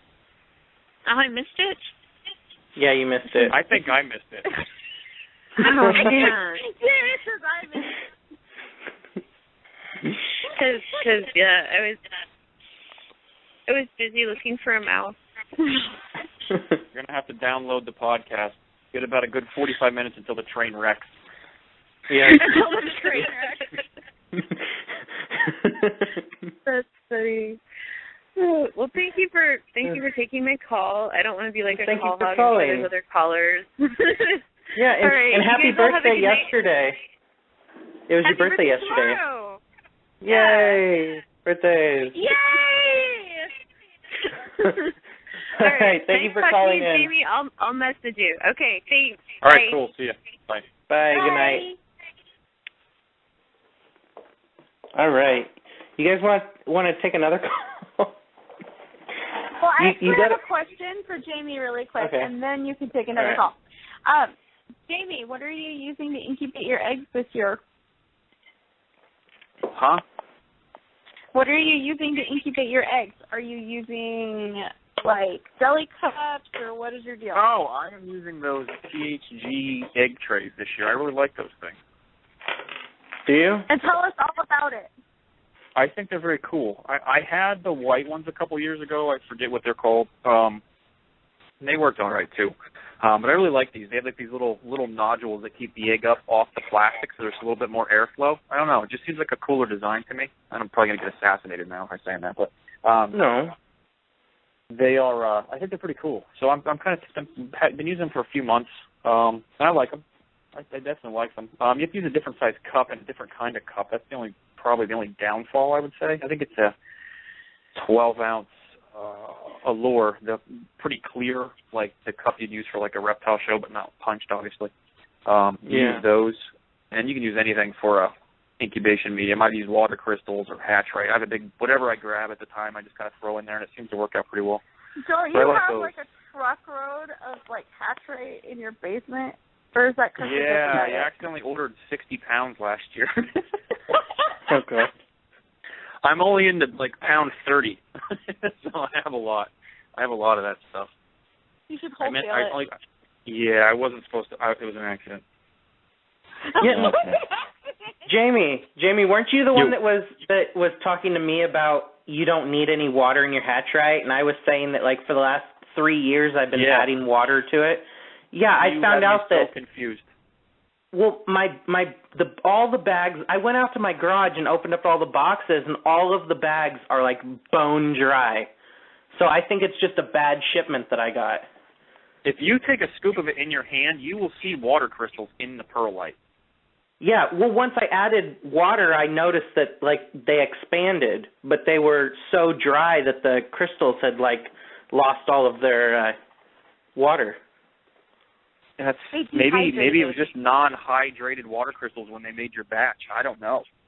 Yeah, that's what I was thinking. Stuff since it came out, off and on. You know, I've used it for like mostly snake eggs and stuff. I didn't really use it a lot for geckos, but I've never had to add water to it, and it always has normal-sized water crystals in it.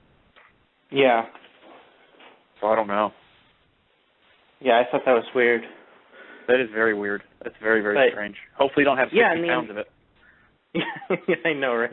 I've only got like maybe 10 pounds. Good. You're good then. You're at pound 30 now, Jamie. You've gotten rid of half of it. Yeah. And then I probably have about another 60 pounds of vermiculite and another 60 pounds of perlite, so I buy a giant bag. Pretty crazy. Well, pretty crazy. You know what this means? It just means you need more geckos. Yeah, or bigger incubators, I think. Yeah. Have you ever tried rinsing it and using it again the next year? Not when you have 60 pounds. Yeah, he's on the disposable system. Yeah, they actually. Yeah. No, I've never even. No, I did that with the what's that called? Super Hatch, the Rapashi, that clay stuff that they sell. That's pretty cool stuff too. Yeah. But that's more or less just like a turf builder for a baseball field. You can buy that at a landscape store. Yeah. Now I'm going to get assassinated by Alan Rapace. Oh my gosh. Yeah, you can buy a giant bag for like $6. He has a special formula, though. I'm sure it's a special formula. Well, since we're going to just all get assassinated, what bug chow do you use? Do you feel that's the most economical? Economical? Oh boy, Yeah. that's a baited question if I've ever heard one. I use Marzi's chow, and I also use Pro Gecko's chow. Pro Gecko's obviously is more economical because you can get a lot more for the price. As for effectiveness, they seem to be about the same. Marzi's smells a lot better, and the roaches do like to attack that a lot better. But I usually mix them just because I'm a little cheaper, and I'm not super cheap, but I'm kind of cheap, and so I cut the two more or less. And you cut it. I do. I totally do. He's naming crap after pot plants and cutting his bug chow. I do. I totally cut it. I totally cut it. Yeah. And then Cody's stuff. They're both good stuff. I mean, I like it. I like them both. I'm not sure if Marcy's still doing it. I had heard that she wasn't. I hadn't talked to her in a month or so. But yeah. But Cody's, you get. I forget what it is. 40 pounds or 20 pounds or something for $40 shipped, somewhere in that ballpark. Yeah, and it's good stuff. I mean, it really is good stuff. I mean, I have no complaints. I have no complaints over either one of them. I like them both. Yeah, I think they taste the same. You think they taste the same? Is that what you said? Well, I mean, you were talking about it like you eat it. It's the bugs that eat it. Well, Marcy smells like you could literally put it in a smoothie and drink it. Like it smells good. Like it's crazy. It smells really like apples. Good.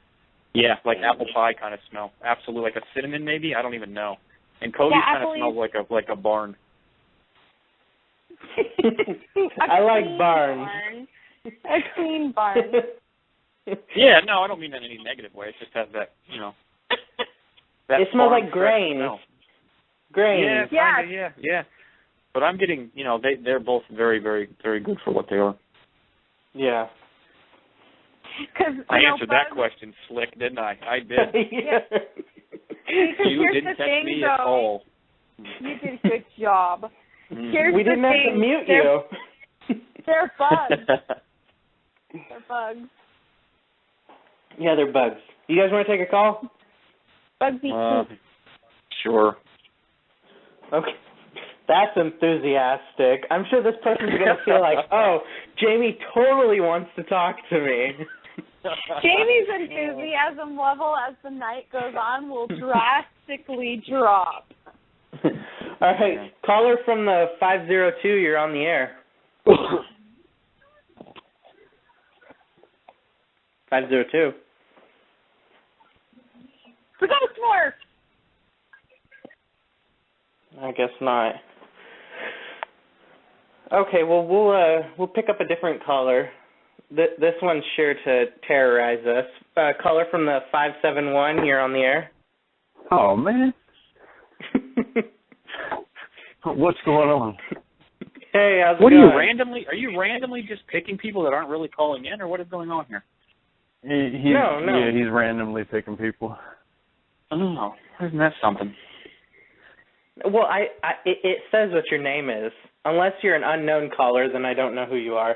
And apparently people don't know their own area codes, because when we say, hey, 502, you're on the air, they're just like thinking to themselves, well, I wonder who 502 is. That sounds real familiar. How come they're not talking? Yeah, that person must live by me. That could be like two Facebook profiles under the same name. That could be something very close to that. That's a good idea. Hang on. Okay, you guys talk about something. I'm going to go do background search on this phone number. What? Brad, you got a question for Jamie? Man, I didn't even press 1 to talk to anybody. I was just listening, cleaning cages. But well, just pretend, Brad. Just pretend. Just pretend. Well, my question was going to be the one that Destiny hijacked. about I'm sorry, the incubation I didn't trays. psychic. The incubation trays. Yeah. So now come up with quick. a different one. You can do it. Get those wheels burning. Are you producing? You're not producing any pure Afghans this year, Jamie? Oddly enough, I was not, because I only had the one female. But I just picked up another female from John, and she's just about ready to breed. So I will be later in the season. Yay! Probably cooking a couple of those eggs for males, I'm hoping. Oh yeah, I probably should, huh? Yeah. Jamie has a nature spirit, and he swears that it decides on its own what it's going to incubate things for. Yeah, I have two of them actually. They're both on crack, so we'll just kind of. Crack, cutting the bug chow and the pot named geckos. Yeah, we will. I'll definitely incubate a bunch for male because that's probably a very good idea because a lot of people have females and no males, including you. Yeah, including me. Yeah, definitely. Yeah, but I did just get one from John from GECKO Boa. It was probably about 2 or 3 weeks ago. So. Okay. Is that from the same locale and everything as the line that you have would have already? To ask him. I would have to ask him because my male from last year is from him. I got it 2 years ago, and he does know what locales they're from. I'll have to ask him because I didn't even ask that question. So I'll find out. My name has to be in the liquor bottle for that question, right? That was a good one. Yeah, you want to be in the barrel of fun? Morgan, it's a liquor bottle? I wasn't. Destiny, do you know? Destiny obviously doesn't listen to the Late Night Leo's radio show. Well, no, I just thought it was funny because you've been calling it the hat up until the second hour.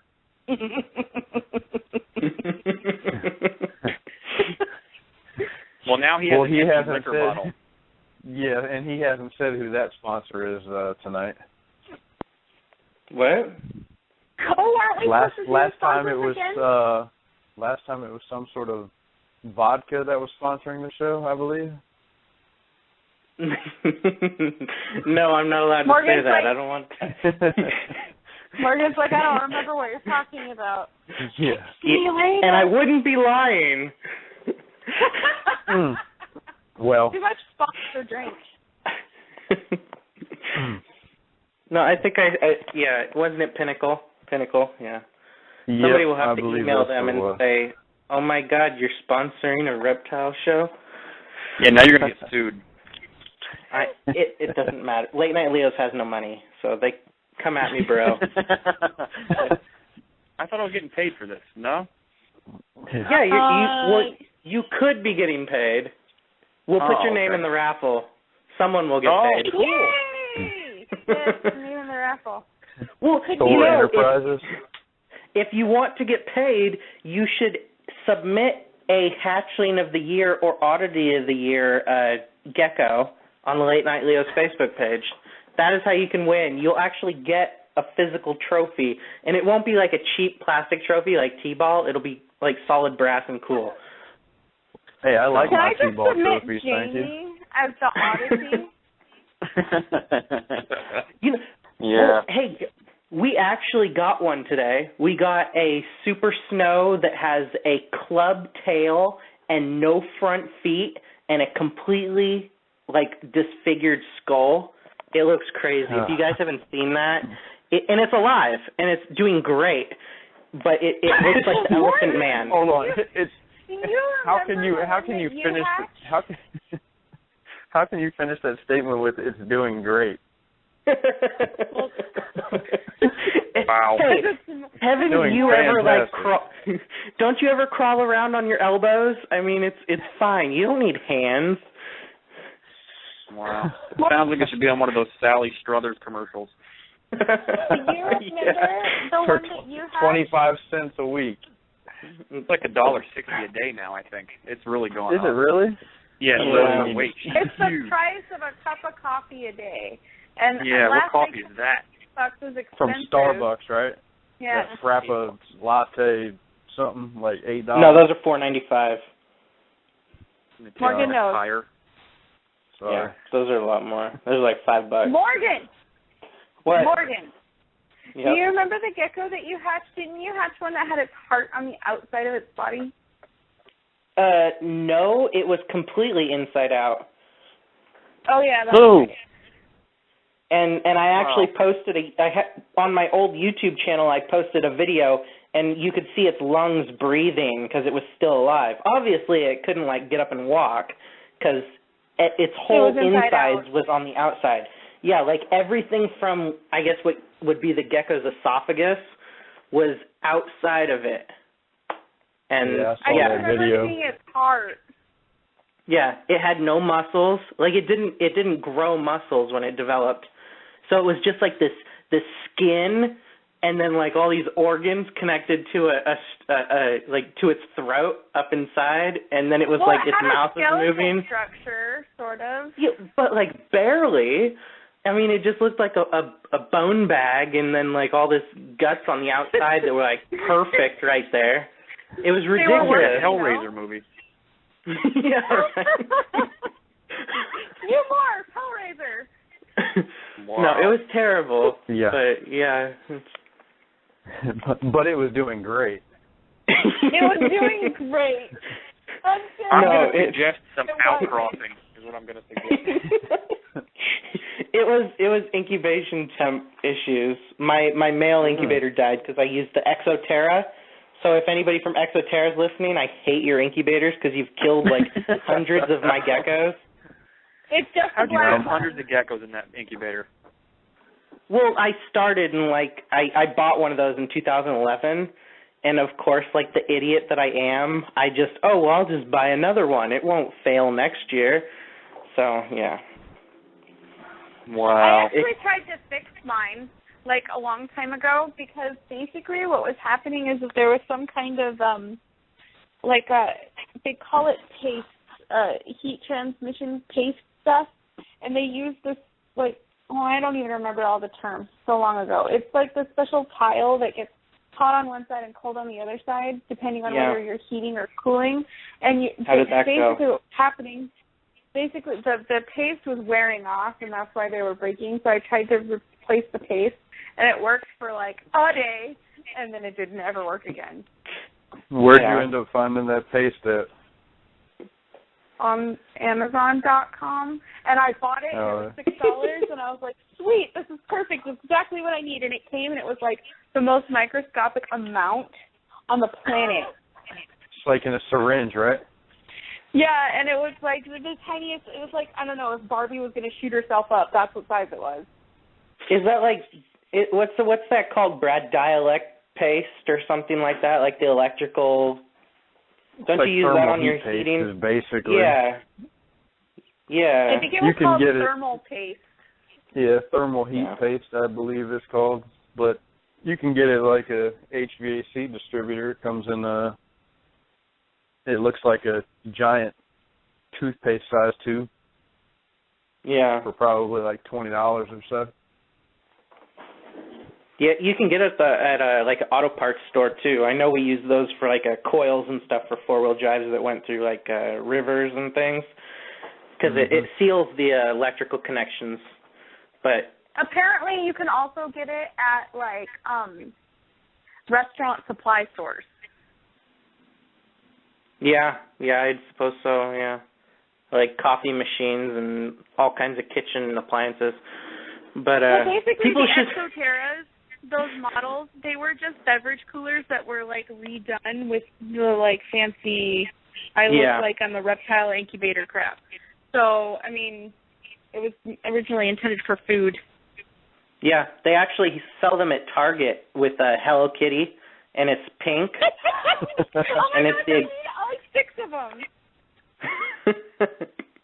It's the exact same thing. What kind of incubator do you use, Jamie? Well, I definitely don't use a $99 one from Amazon. That's for sure. I use do you have the Hello Kitty one? Is what I'm asking. Yeah, no. No. I use Nature's Spirit and then ones that I make myself out of refrigerators. Full size refrigerators, I assume. No, just the little college ones. The college ones, yeah. No. Jamie likes his stuff mini.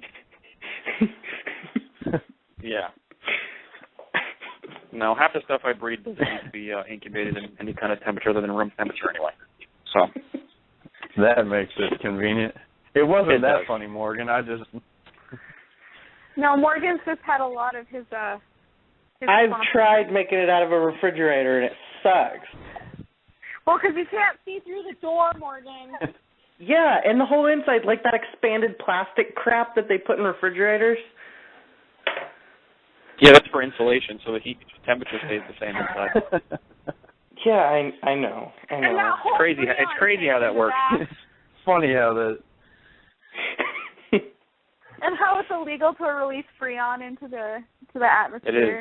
It is. You're supposed to suck it in your lungs. Yeah. I got the fridge without the compressor. I don't know where the compressor that was is. Smart. Yeah. That's funny. And that you stick with that story, Morgan. It's the truth. The drink cooler that I have, it was like perfect for converting it, because all you had to do was take out a bunch of screws. You didn't have to do anything with the refrigerant.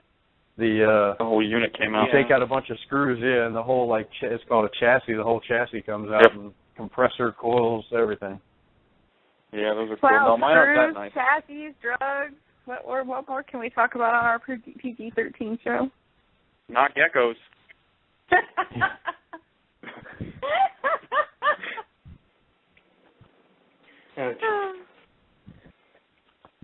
I think that was Jamie giving us a hint.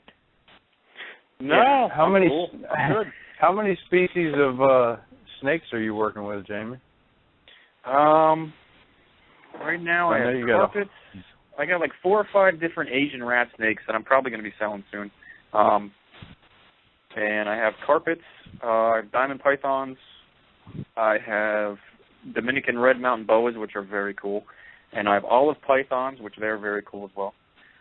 And I have 1 boa. That's it. You're supposed to have 2. I know. I don't know. I need another one, or none at all. We'll see how that goes. So. Whichever seems to be the most fetching price-wise. Yeah, I just always seem to have a boa constrictor for some reason. Every collection is incomplete without one, right? Yeah, pretty much seems to be the case, yeah. But the Dominican red mountains, those things are really cool. They're really cool boas. If you don't know what they are, check them out. They're neat. They're like a giant version of an Amazon tree boa, kind of. Huh.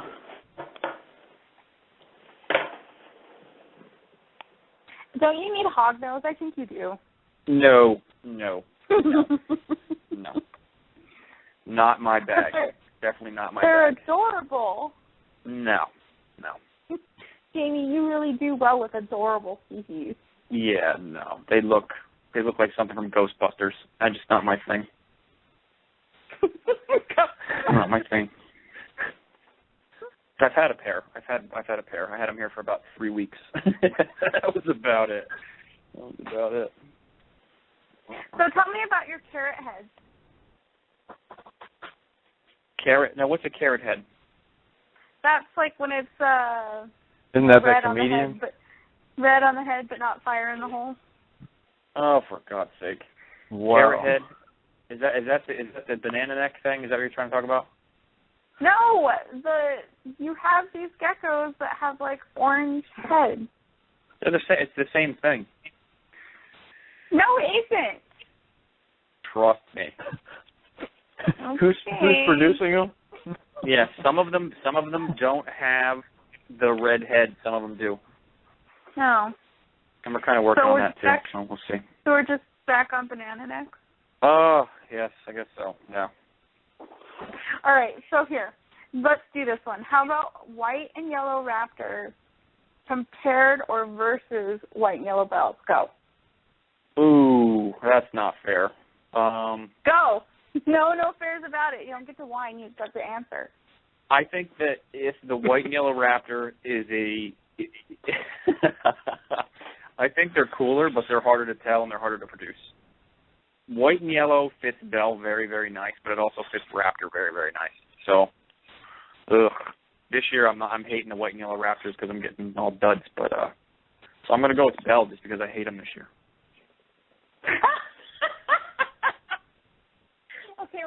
I have both projects going, and I think my white and yellow bells with the horrible enigma are supposed to start popping this week. Cool. Yeah, white and yellow bells are beautiful. They really are. But you have some really nice white and yellow raptors, too, so that should make some cool stuff. I do. I have some of the most beautiful white and yellow raptors on the planet. Yeah, that was pretty dumb, huh? Yeah, I know. What idiot sold those to me? What was he thinking? Yeah, I don't know. I'm not sure. Yeah, we were calling those mystery raptors years ago because we couldn't figure out what they were. They were hatching out in the white and yellow stuff. And just nobody knew. We just were kind of messing with them, and everyone else ditched the project but me. And I kept playing with them and then kind of figured out what they were. And this year I'm striking out completely, but yeah, Destiny will have some. What are the odds? Did you just jinx me? I hope not. I hope you do some this because I want to get some back off of you. I know. And you know what? I have to get another male incubator going just so that we can make sure that we get you all taken care of. Well, jump on Amazon.com. I'm sure you'll find one. Oh, go get my Hello Kitty incubator. I'm on it. There you go. Screw the styrofoam box I have in my car for me to build it. Hey. I'll just get it. Hey, there's nothing wrong with styrofoam box incubators. I've never done that. I've never done that or the 10-gallon tank fish heater one. I have a buddy that's bringing me another Omaha steak cooler just because I feel like making one. No kidding. You're an HVAC guy, though. That's fun for you, probably. Yeah. Oh, yeah, let's do more work when we're not at work. That makes it totally fun. Come on now. Did you know that you can use the Sim incubator boxes, or as an incubator itself? What, a heat pad? Yeah, you just put a heat pad or whatever, a piece of heat tape with your thermostat and the correct amount of water, and just put the Sim on top of it, and the whole entire container can function as an incubator. Pretty cool. I've seen it. It works. I mean, True story. It's a plastic box that keeps crap warm. It should work. Yeah, definitely. Yeah, those things are cool, too. I have a couple of those. I haven't used them in a few years, though. I got them from those guys, I think, when they first started putting them out years ago. I had two of them, I think, from corn snake eggs, but I have the slightest idea what happened to them. That was several years ago. Yeah. They grew legs and walked off. It's happened before. No, it's probably buried in one of these closets in here, more than likely. Time to do some spring cleaning. Yeah, spring's past. Maybe next year. We didn't have a spring.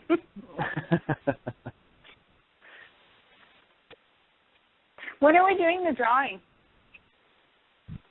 I guess we can do it now, unless you want to take another call. Hold on, Morgan. You got to answer something real quick. Okay. Speaking of drawing, what was that video I was commenting on? It was just a video.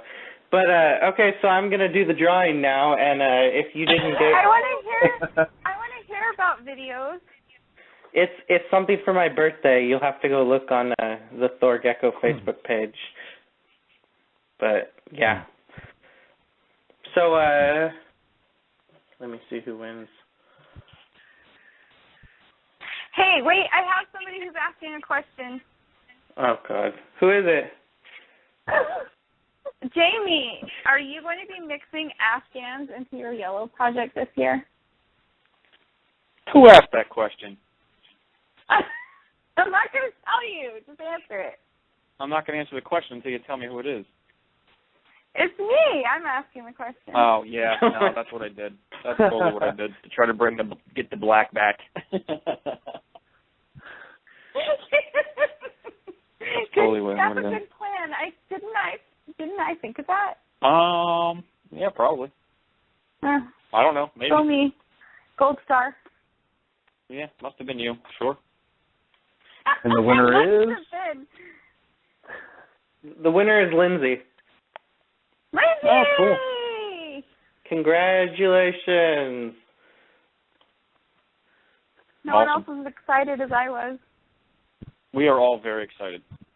I am Absolutely. excited too. I love it I'm when trying people to find get more free than money. video. Oh my God. Don't, because then it's got a lot of audio with it, so you can't. My computer's on mute. Okay. Wait, Jamie. What? All right. I have more questions though. Wait. Let me just shoot the sponsors real quick before you do that. Okay. All right. I want to thank our generous sponsors. Oh, stop me! What? You said let me shoot the sponsors. Oh no! I want to thank the sponsors: Luxurious Leopards, Lilith's Leo Lovables, SC Geckos, Desert Snow Gecko, Residual Arts, Ghoulish Geckos, and our newest sponsor, Ship Your Reptiles, who I have to get a banner to so that they can put it on their little website. But yeah, it's thank you guys. ginormous website. Yeah, they're little I know. websites. They're minuscule little cheap websites. Yeah. they're a tiny little website that they're lucky to have us on. You know, because it's the Reptile Report. Yeah, the Reptile Report of the reptile industry, the little ones. Oh my God, that website is crazy. I love it, and I'm constantly telling Brad or Robert or whatever he wants to call himself. I support that. His name is that. Robert, but his dad has the same name, so he goes by Brad. Robert Downey II. And yeah, I know. Yeah. But yeah, I like that website. And then I emailed him with like suggestions, and he's like, "Oh, would you like a couple of tokens?" And I was like, "Yeah." And he was like, "Here's like 50 million." And I was like, "Holy crap!" Brad, I'm never going to use hundreds of them. Hundreds of tokens.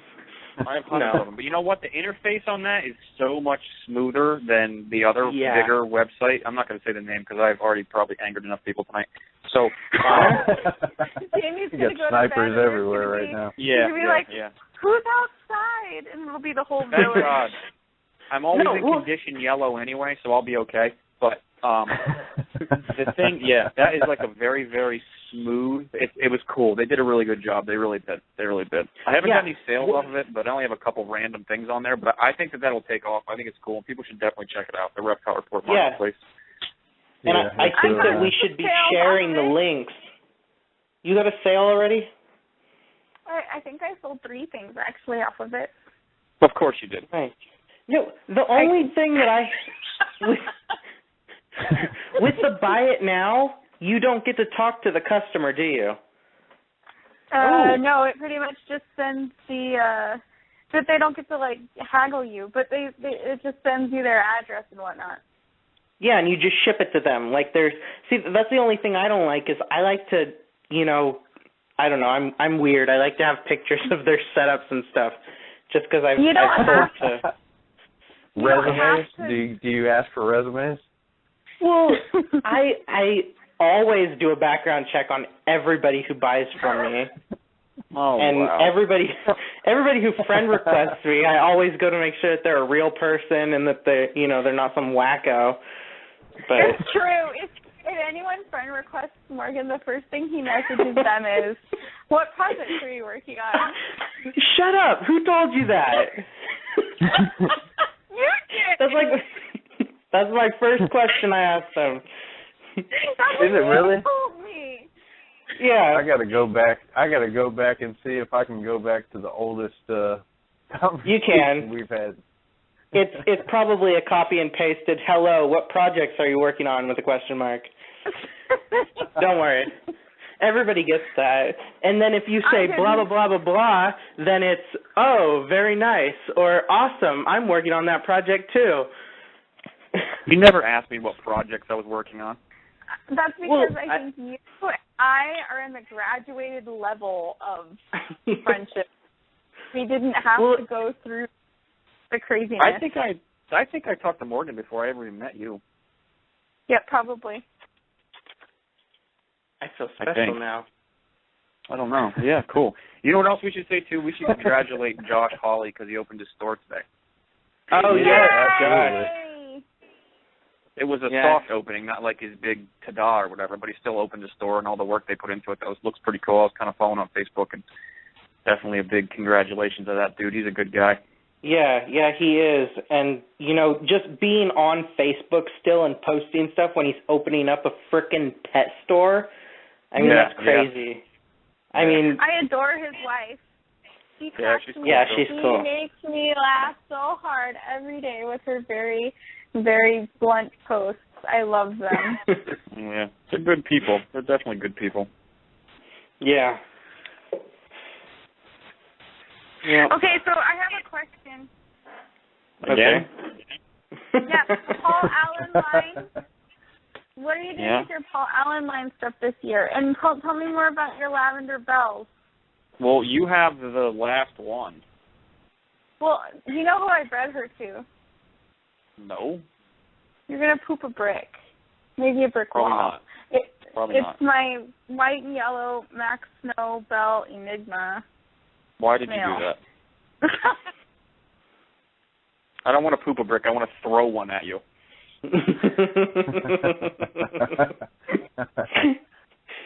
No, I have the offspring from those, and that's what the lavender and all my stuff is all that Paul Allen line with lavender. But that's it's all stripes. Everything's stripes.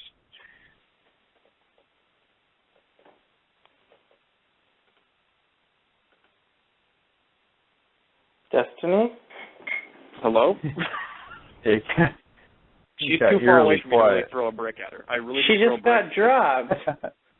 Did she? Did you actually hit her with a brick? Is my question. If I hit her from a brick from Pennsylvania to Arizona, that would be amazing. And I would have done it probably 2 years ago. You had an impressive arm. She would have to wear a helmet. I was like, why is Jamie not yelling at me? Oh, because my phone dropped the call. That's why. I was yelling at you. You have to listen to the podcast. Okay, you have to do it again. No, just do it again. No, it's over. No, pretend Sorry. you're a DVR and I I'm not have good remote at that. control. No. Aww. Sorry. Oh, but hey, guys, I do have to say that if anybody wants to listen to the after show, you need to call in to 1-646-716-5403, or it will just disconnect you and you won't be able to listen to the 18 and over after party. So, yeah. Wait, I thought we weren't doing that. No, I still am. Oh, okay. That makes more sense. I have a reporter coming on to tell me about a reptile show and stuff. So. You want to throw a brick at me, Jamie? Yeah. It's like I need to wear a helmet? See, now how are you hearing this? Are you listening to it? No, people are tattling on you. Oh, that's cool. That's fine. That's fine. Am I hearing this? Oh, no, I'm psychic, remember? Because I totally yanked Brad's question. Yes. I use the term hijacked, I believe, but... Yeah, yanked. I believe it's different. Is it? Tell me all about that, Jamie. I'm not the one who said that. That would be you. Yeah. Too many brick hits, I think.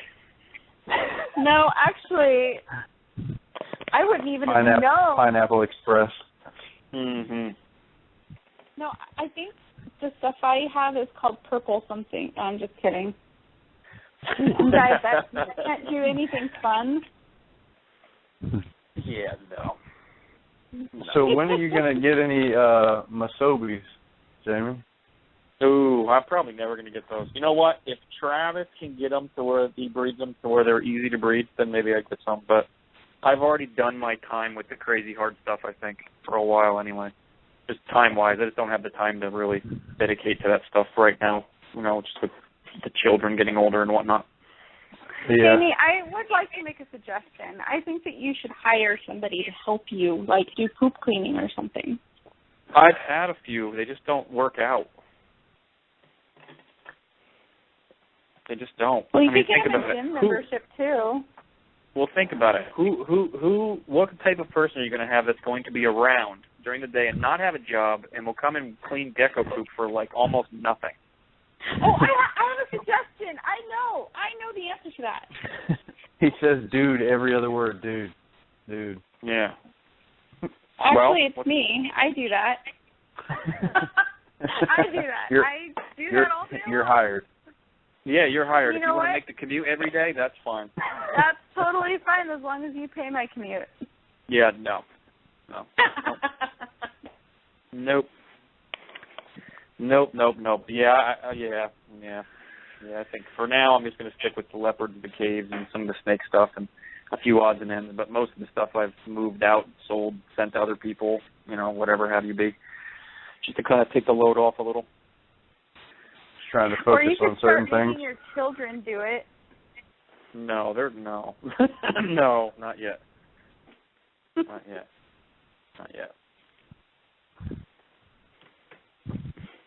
Jamie, thank you for coming on the show.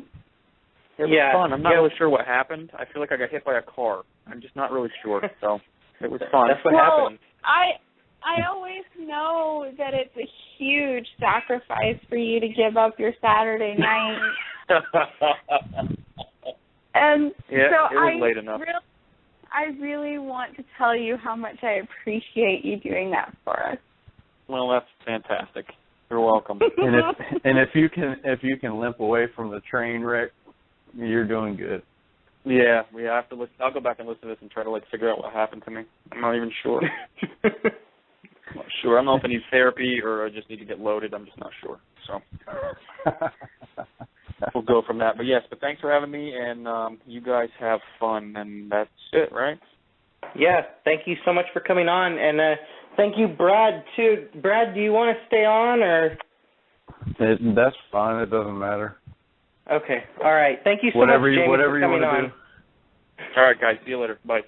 Bye. Bye. Good night. All right. Destiny got disconnected, too. I don't know what's wrong with her phone. Yeah. Hello, all right. Now we've got Is this Juanita's? Hello? Hello, is this Juanita's? Where's my churros? Hello, yeah, this is cooking with Juanita. Yeah, we make a burrito and a churro, and we got some chicken taco for you. I have one question. I have one question for you. One question for you. Where for my churros is? Yeah, man. Well, that was kind of a little bit of Hawaiian. Yeah, that was like Jamaican. I can't, too much vodka and you can't control your tongue anymore. Whoa. You load up some gummy worms this time? No, the gummy bears are in the kitchen, but I'm doing the caramel apple vodka right now. Well, we got a minute and a half till 18 and over, so. Oh, no talking about that. Yeah, thanks to all the sponsors. I mean, I'm drinking apple juice. Martinelli's? Yeah. What's it called, that cider, that Martinelli cider? Yeah, Martinelli sparkling cider. Oh, my God. That was like my favorite part of Thanksgiving and stuff like that. It's your favorite part of New Year's, isn't it? Yeah, New Year's. I love New Year's. I drink a whole bottle of that on New Year's because I'm a rock star.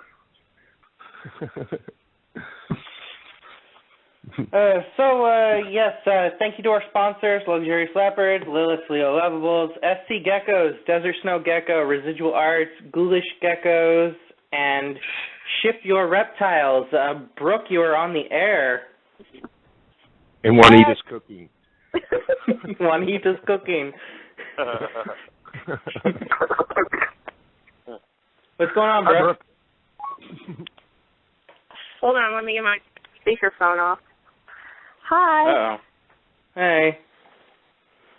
Why am I on the air? Because Morgan likes to call random people on. You called me. I called to listen. Well, you're listening and you're live. Yeah. I was just cleaning tubs and wasn't in front of the computer, and then next thing you know, it says, you're unmuted. Some English woman tells me I'm unmuted. Oh, you're lucky you get an English woman? I don't get an English. I get a unmuted. That's exactly how it sounds. I'm sitting here working on Morgan's drawing. Hey, don't talk about that. Yeah, that drawing actually has to do with the video that Brad was looking at. Yeah, I was watching that chicken head duck looking thing too. Yeah, did you like it? Did you like it dancing around? I was trying to figure out what the heck it was. I'm glad I wasn't the only one. It's just a dancing chicken head. That's all it is. It looks like an inflated rubber glove. How is it a chicken head when it's got a duck bill? I'm not a very good drawer. That's why I hired Brooke.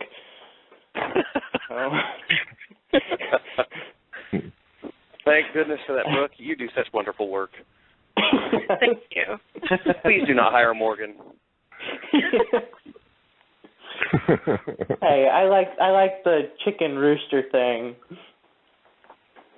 So, actually, Jeremy, you're here with us, right? No, I'm not. There's so many people on the line that I have to ask. So why don't you tell us about the Lodi Reptile Expo today? It was just about the same as it was last year. I don't know if anybody watched any of those videos I posted up. I was trying to get a little bit of this, a little bit of that in there.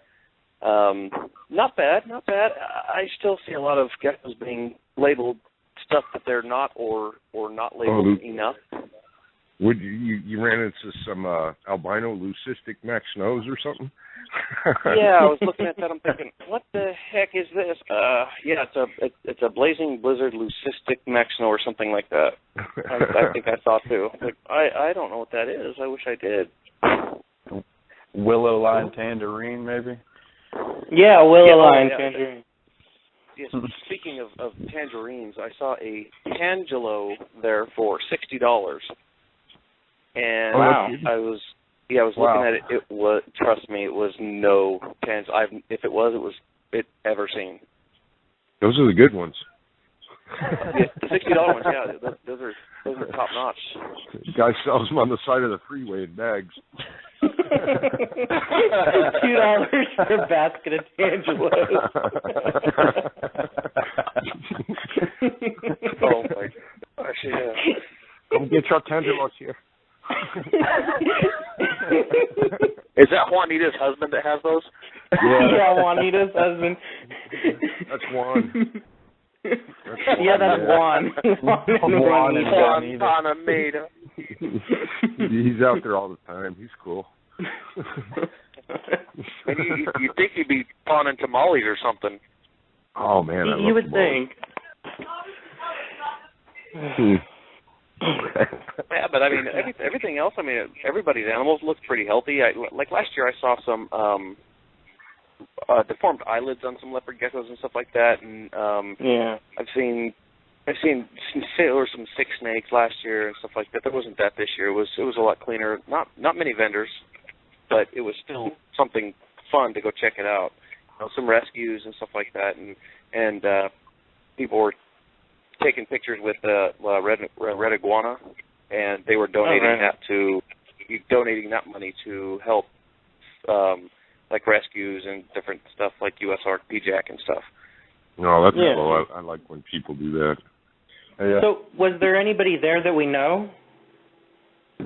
Nobody that I knew. There was one person that knew Rachel Wintgen. Oh yeah, I've seen that name. Yeah. Yeah. Yeah, she's up in Spokane with Josh. She's not far from Josh Hawley. Yeah. I talked to that guy he's with Gecktastic or Geckotastic. I can't remember. What's his last name? His last name is Duncan, Brian Duncan, I think it is. Anyways, I talked to him for a little while. He's got some nice animals, real clean, and he's just a little hobbyist, doing it out of his house too. So I tried to get him to come on and listen tonight to, just to kind of get some more listeners and let him know what else is out there and who else is out there. I talked to him about Jamie a little bit also. But yeah, he was a real cool cat and knew Rachel and some of those other people that we are familiar with, that we see on the regular, like in the Gecko blog and Gecko Breeders Corner and stuff like that. Right on. That's cool. Yeah, it'd be cool if, like, the West Coast Breeders Alliance could, like, hit all of the expos up and down the West Coast and just, like, tell everybody about, the internet and there's more people than just them out there. The interweb. Yeah. I mean, I think that's. I don't know why they don't do that. Yeah. I mean, you get all of these. I see all these YouTube videos because I started searching for expo videos, and none of these people are on Facebook. So there would be like maybe 1,000 more breeders, you know, that you could just add on Facebook. There are so many breeders out there that don't even have anything to do with Facebook. I know of a few around here that just they don't even get on the internet, really. Yeah. I order worms and stuff for somebody that doesn't even have a computer. Yeah, see, so we need to... They have some cool stuff. We got to tell people about it. I know, huh? Yeah.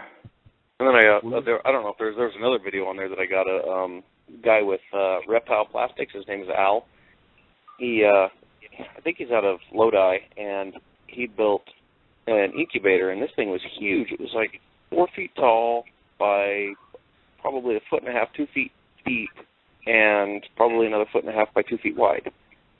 And the way he built it, I was watching that earlier.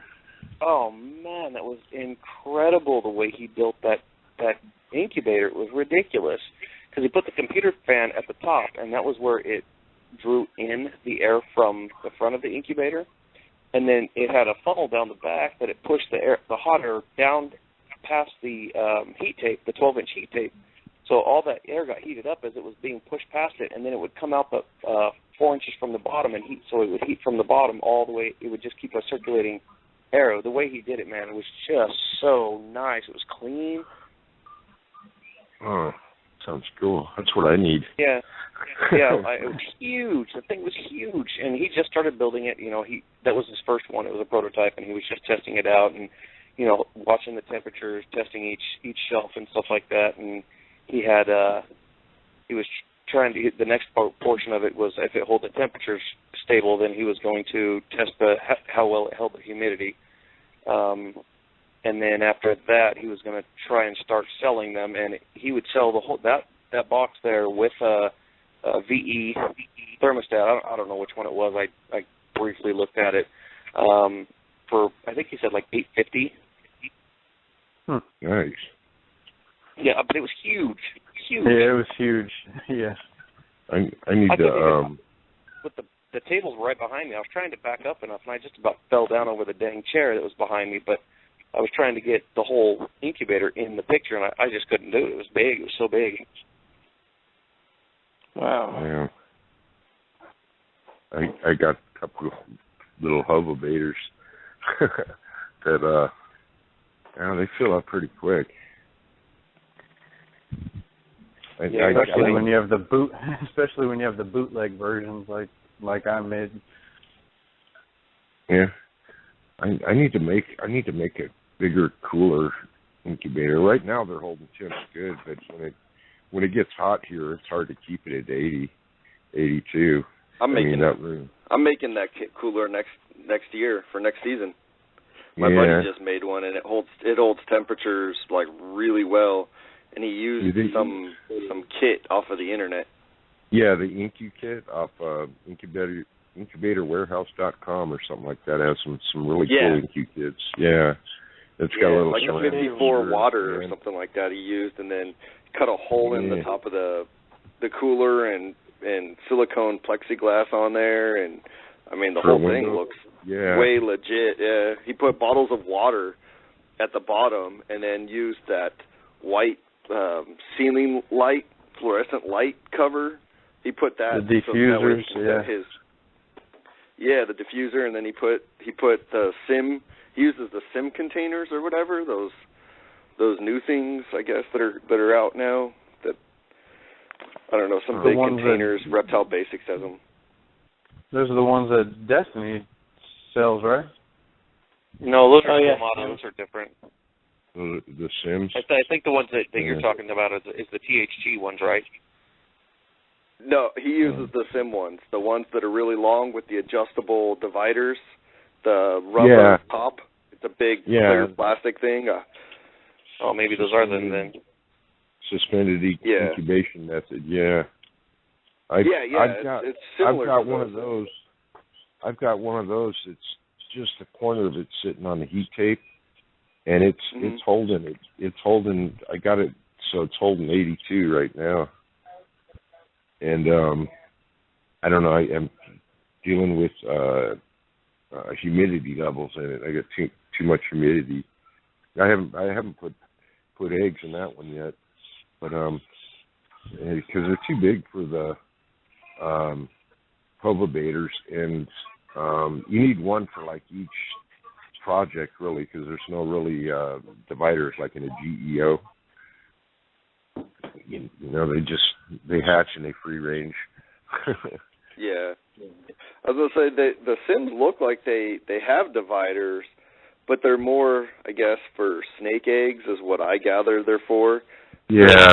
To divide them to be able to write on them effectively, you would have to draw lines amongst those dividers and then try to write above each egg, and to me, that's just going to be a big pain in the butt. He bought them for his hognoses.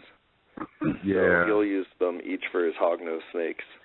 It looks like most people that use those, from what I've seen, they like write on the eggs themselves. Yeah. I do that. At least that's what I've seen from pictures. When I had them for corn snakes, obviously I didn't. It was just hobbyist stuff, real small, like 1 or 2 clutches a season. So I knew exactly what was in there. But with leopard geckos, I see that they pretty much label each egg on the egg. Yeah, no, that's okay. They write right on the egg. I can't read my writing, so I'd have to have a super small pin, and then get like a stamp. Yeah. Get a really fine Sharpie, and then come up with like a labeling code or something. So when you get a clutch from a certain female, just label them all A16 or something, or A20, depending on what female it is and what clutch it is. Yeah. And then that way you'll know. You just reference that ID number, and you'll know which pairing it came from. I prefer the deli cups and all that other stuff, though, to be honest, because I can write on the deli cup, whatever. I have an infinite amount of space, basically, on the top, so I can write down a bunch of stuff if I wanted to. You know what I do is I label the deli cups like 1 through 10, or no, I label them A through whatever, and in the different sections, I put 1, 2, 3, 4 on the sections, and then I have a composition book, and I put like deli cup A1 is rainwater times eclipse or whatever, A2. And then I go, and I don't even mix albino strains in the same GEO, just because if they hatch at the same time and you open that cup, they sometimes they all jump out, run wild. That's interesting. Yeah. Well, Morgan had one that I think it was Morgan that had a video that one actually got from one chamber to another chamber. Was that Morgan? Yeah, did you notice that? How in the world did that gecko get to the other side? Because it's a fascio. Oh, yeah. That makes sense. It was so strong that it was able to squeeze through there and push the deli cup. I have no idea. It had to bow the lid up to. No, it went from the other side, because its clutch mate, its head was stuck in the on the side of the deli cup, where that little separator piece goes to the side of the edge of the deli cup. Its head was stuck in there. I thought about cutting the legs off the separators so it sets lower, because when the eggs swell, I've done that at the top. But then I thought about them crawling through, so I said, nah. Yeah. It doesn't seem to affect the eggs, so I just let them be. I thought I was the only one that worried about that. It's like the eggs touching the top, Yeah. The Sims they're nice, but you can label the eggs all you want. I mean, if you get normals and tangerines hatching at the same time, you're not going to know for like a month which ones are which. Yeah. You'd have to have one for each strain. Like if you had one project in there that was all, if you're going for, raptors or something, yeah. the ones, if it was just for one project, it would be cool. One strain, yeah. one project. I know that it works a lot for Destiny. Yeah. It works for Destiny because she does 2 to 4 eggs. Yeah, see, other people do like a harem breeding, which would work better because all the eggs from that group goes in the sim. But yeah. I like the geos. Yeah, I do too. I tried the new THD or reptile basic ones. I'm not having good results with them. I don't know if it's just me or I don't know if it's just me or how I'm doing it. I've hatched them out of them, but I'm having way better results with the GEOs. Way better. I have both, and I mean honestly, they're both. I couldn't tell the difference other than one's black and one's white as far as their performance, as far as what I've had. I mean, I've had just as much success with one as the other so far, but I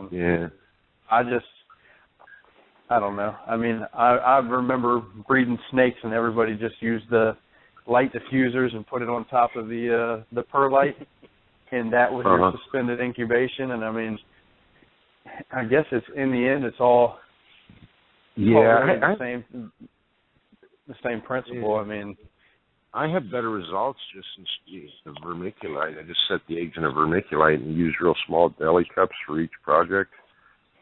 But that just it gets too confusing. I mean, I get too many of the little cups in there. It's like, when you order like a side of hot sauce or something from, I don't know, Taco Bell or something, they give you those little deli cups.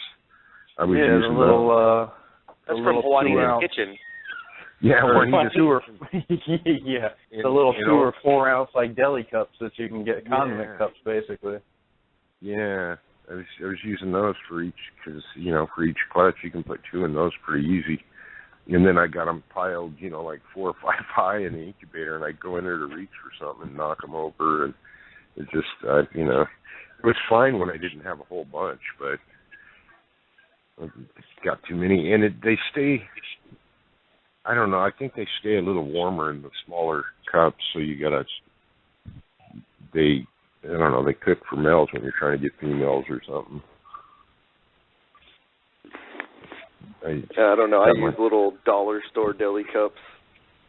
That's kind of what I've got going on right now. I just picked up some deeper food storage containers that I'm going to start using that are square, and I'm hoping that kind of nets me more room in the hoverbaiters so that I can line them up kind of more systematically, I guess.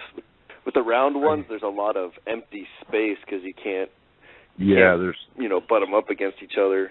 So too much gap. But I mean, I just do what you do. I just put them on directly on the vermiculite, or in this case, I'm using hatch right now. And so far, I've hatched out 100% of the eggs this year that I've incubated.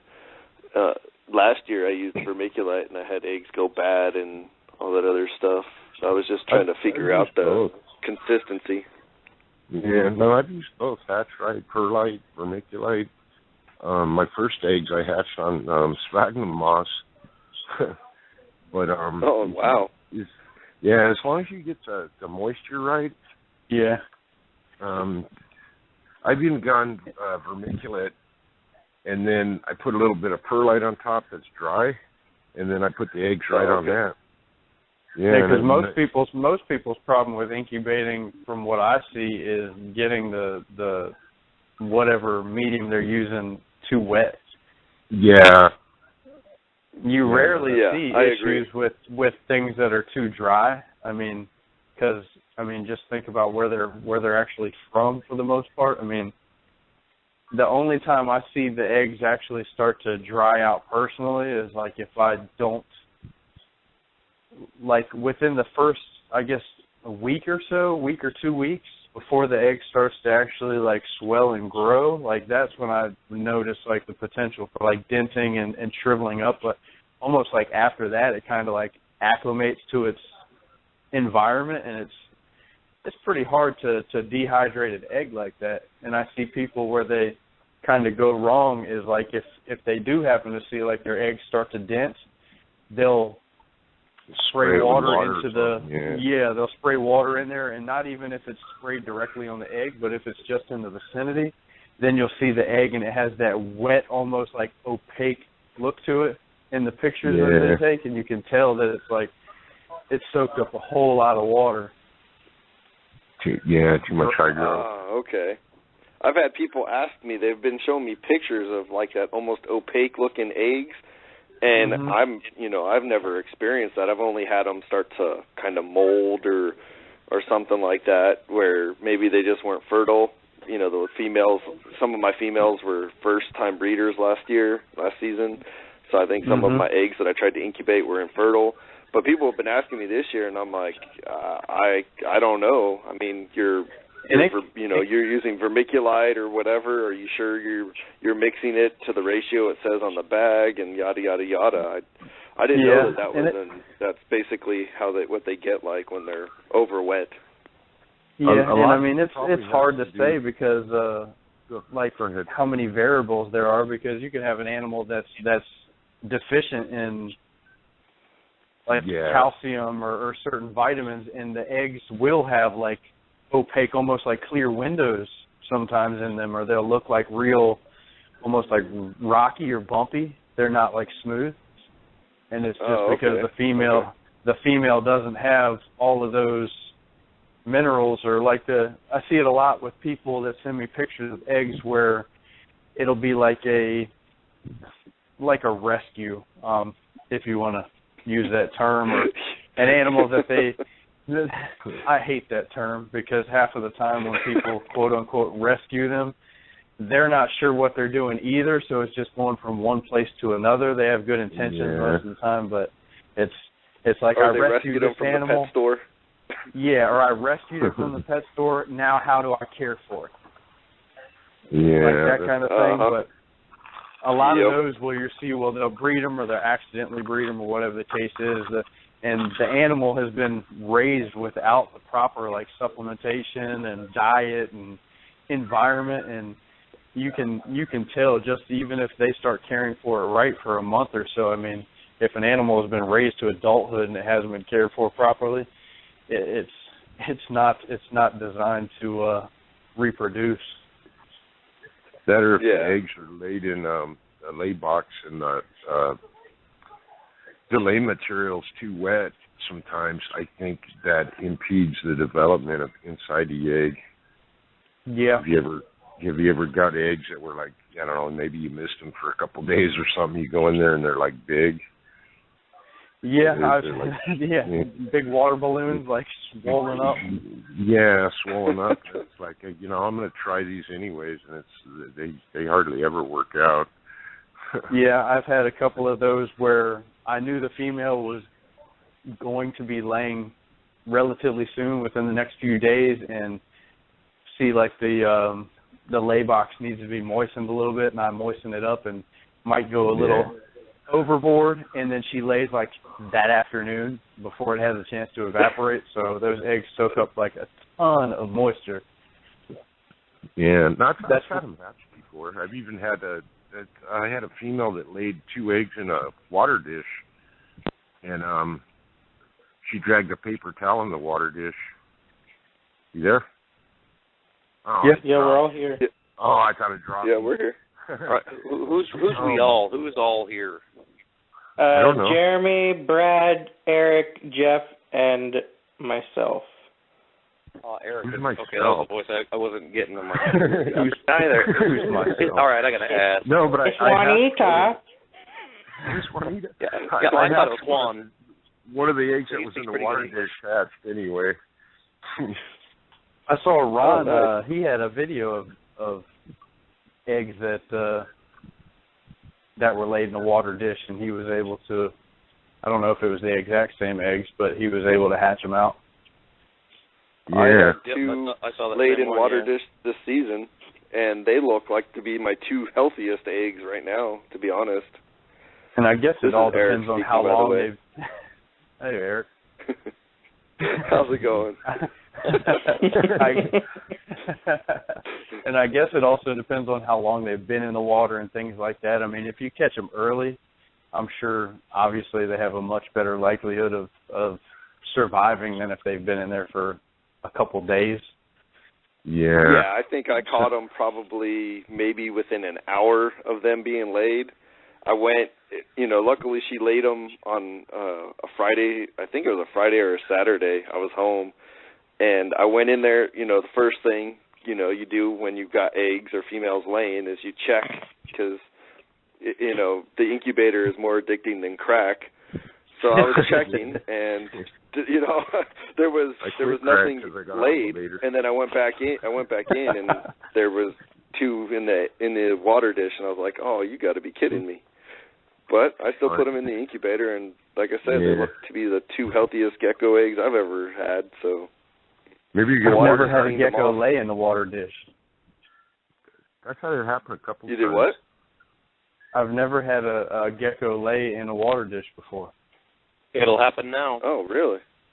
Yeah, knock on. Gee, thanks. I got to go monitor females. No more water dishes. Everybody's out. You better put a video camera up in there to make sure.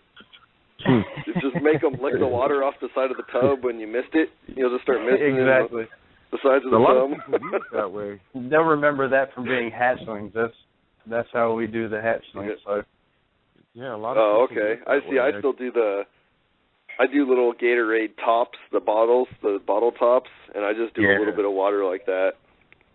I don't know. It makes, whether they drink it from me misting all the time or, because I mist, I soak, and then I give it a time to evaporate, and then I soak. Whether they drink from that or the water dish, at least I know that they're getting something.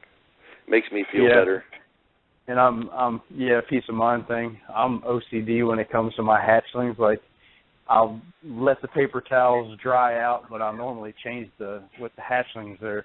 I change the paper towels like so often, like literally like every 2 days maybe, just because they're little messy suckers and like to get into everything. Stuff in too. Yeah, and that's also what I figure with not having the immune system that the older ones have and things like that. So I'm religious when it comes to cleaning their tubs, and so I'm pretty much in there like every other day.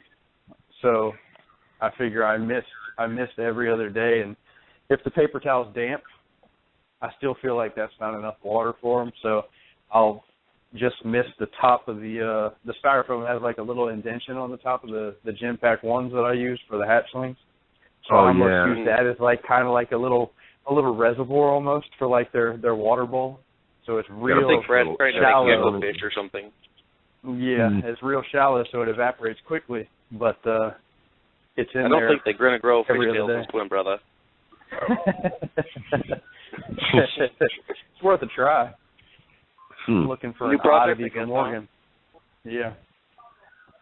What do you guys use? The oddity, so.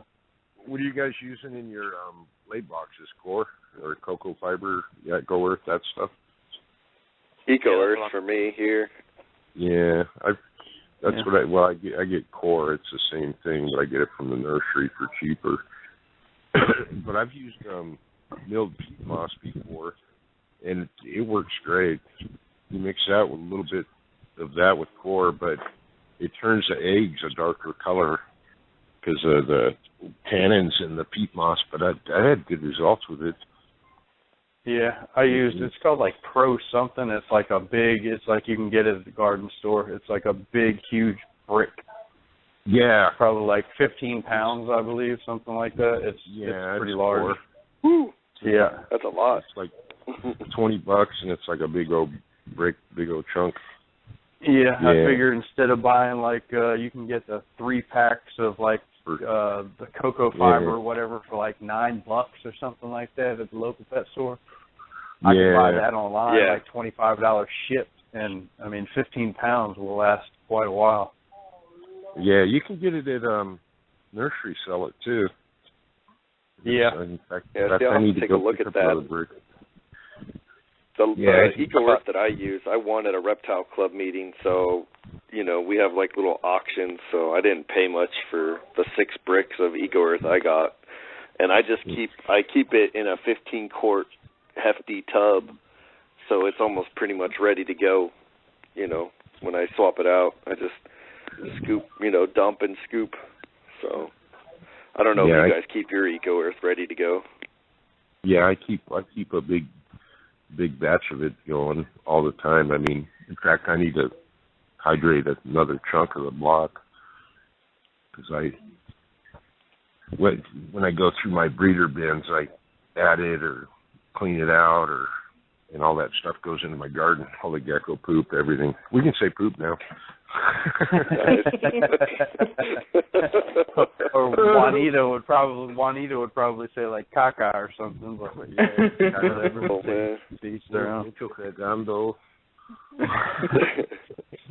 have a garden, so it just goes in the trash. How often do you guys change the cocoa fiber in your lay boxes with a laying female? Probably different with a female that's not laying. Usually, because I do the holes in the side of the, I don't do a lot of holes on the top. I have a few of them, but So she changes it for you, so. Yeah, they dump it all out, and then when they bury their eggs, they pull the paper towel in there, and they pull everything around in there. So whenever that happens, I change it out. But during the laying season, I think they like the familiarity. Usually I'll just add to it. I do the same. I probably change maybe a month and a half. I think is when I typically change. I just look at how well it's retaining moisture, and so if it just is continuously getting really, really dry, and I'm having to really soak it to try to get it wet again, I'll just dump it out and put new stuff in. For laying females, what I've learned is if I notice that she's close and I want her to lay, I'll dump out the EcoEarth and put the new stuff in, and it's like not too soon after that I do that, then they start dumping eggs in there. It must be that they like, I guess, the new stuff, and it's the right moisture content or something. Yeah, I have a dump truck backed up and just dumping a load, huh? Yeah. Is that on the caca subject, or is that something different? I'll tell you. I have a trimper female that she's a big girl, big giant. She must be super giant because all her babies are huge. But that's a different show. But she won't lay in the lay box unless the core is like 2 inches thick. She doesn't like it too thin. She will not lay. She'll wander around, act like, what they do before they lay. They want to climb out. They want to crawl out of their own skin. But she like will not super lay. Restless. Yeah, she will not lay unless I have at least 2 inches in that lay box, and she can dig and make a mess. Huh. Oh, wow. Yeah. That's interesting. She's a weird one. She doesn't get along with any other geckos. She'll let the male do his thing, and then she'll beat the hell out of him. Like a praying mantis or something. Yeah. I knew like a black widow. Black widow, that's what I was thinking. Better black run widow. For your life, dude. I bred a Affy to her because I was checking out the giant theory, and the Affys are smaller, but we put them in there, and they were getting along fine. And then, next thing I know, I look in there later on, and she's beating the hell out of them. And it was a friend of mine, Affy too, so I had to bring him over there. He was all bit up, and he goes, "What the hell did you do to my gecko?" Like, what are you talking about? He was like that when I got him. Yeah. Oh, man. No. So, and there's real dark Affy, so now I got some normals that are huge, and they're head trimper, but they're Affy trimper things. I don't even like to say Affy when I'm doing them because once you once you mix anything else into them, they're not really wild caught anymore. They're, Yeah. Yeah. Like Afghan crosses or like. Yeah. Like I have like designer geckos bandit line, and I crossed it to something that wasn't a bandit. So the babies they're not bandits, even if they. I guess technically, it'll just say even if they were bandits, it's a bandit cross because it was crossed to something that's no longer a bandit. Yeah, no, I'm real. Yeah, I'm real picky about it. Or you could, if you cross it to another bandit from another line, you could call it, a bandit. But yeah, but they were crossed to like a reverse striped Mac Eclipse, so which has nothing to do with bandits. So they're bandit crosses. But I mean, some of them look very, very similar. So, but yeah, there's a lot of but if talked about that earlier, there's a lot of stuff out there that is mislabeled. Blood this and blood that because they both sell quicker. Yeah.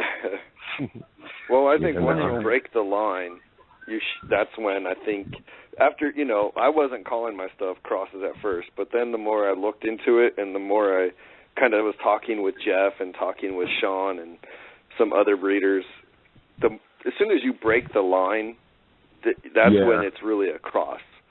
And so if you're breeding a bandit from one line, say, X bandit and you're just doing X bandits, but then you breed in a Z bandit, which is a different line, you just made that an XZ cross, bandit cross, really, in my opinion.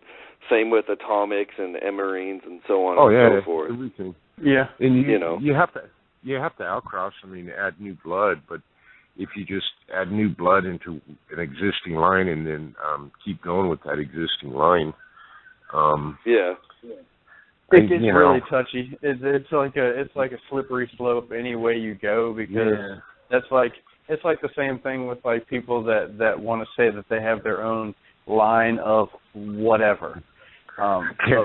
Tangerine? Yeah. Yeah, we can go with that. But it's so hard because technically, in my opinion, I'll say that to have your own line of something, there's people that are on the side that say, well, you have to breed it for X amount of years for it to be your own line. I'm not really sold on that. I'm more sold on, is your line, number one, is it consistent? And number two, is it consistent to where you can distinguish it from any other line that's out there? That's so hard to do with tangerines. Oh, yeah. You could send it. It's hard to do with that, though. It's hard to do with everything. I don't think it's time based, like you said. It's what you just said. If that takes you 4 years, then it takes you 4 years. If it takes you 12, it takes you 12. But there's no time frame on proving it out. Exactly, consistently producing something that is visually different, and it's not just like popping out like one animal. Like I have like the orange striped eclipse, like I call it, like the OSE project, because it's who knows if it'll ever go anywhere, but it's just something I'm playing with. I produced a couple geckos a couple of years ago that had some orange side stripes, and I figured I'd try to see where it took me breeding those back together and selectively breeding them. But because you produced one, I can't call it like the SC Geckos striped line of eclipse or whatever you want to call it. It's all about consistency, in my opinion. Can you do it clutch after clutch and pairing after pairing of that line? Yeah, because oddities don't necessarily dictate the naming of a line. And if your gecko can't reproduce what it shows, then it's an oddity. It's an oddity in color or pattern. Because there's a ton of geckos out there that are amazing, and it just doesn't show up in the offspring. Now, whether that can still be done years down the road. Some projects turn out and others don't. That's, I guess, why they're called projects. But exactly, and some lines do better when you outcross too. Just like some lines. Anyway, some lines of tangerines line up really well, and others are like, what did I do there? Yeah, Mm-hmm. I found that out. Yeah, you know, I've heard cool, atomics. You put them together, and it's like, oh god. Yeah. I've heard atomics you have to kind of mix and match, really. You know, it may not necessarily be like the two best looking geckos that produce like even brighter orange. I don't know if you guys have heard that about the atomics, but that's what I've heard is, you know. And then I've also heard about Reigning Red Stripe, that the closer the pairing is related, the better the red stripe comes out. I don't know if you guys have seen that or have proven that out or anything, but that's what I heard. I've seen stuff and I've read stuff, but I really don't, unless I do it firsthand, I don't know. Yeah. Try it for yourself type thing. Huh? It's like the try it for yourself type deal. Yeah, everybody's like, why would you try to line breed or selectively breed Max Snows? Because I'm stubborn. Yeah.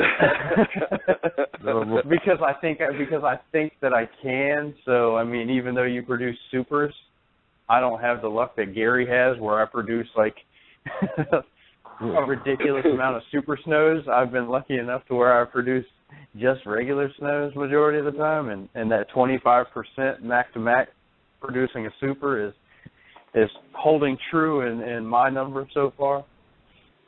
I'm with you. Me too. This year, I got 2 super snows this year, but it was from Max Snow to a super snow, and then the other 2 eggs that just hatched were both just Max Snows.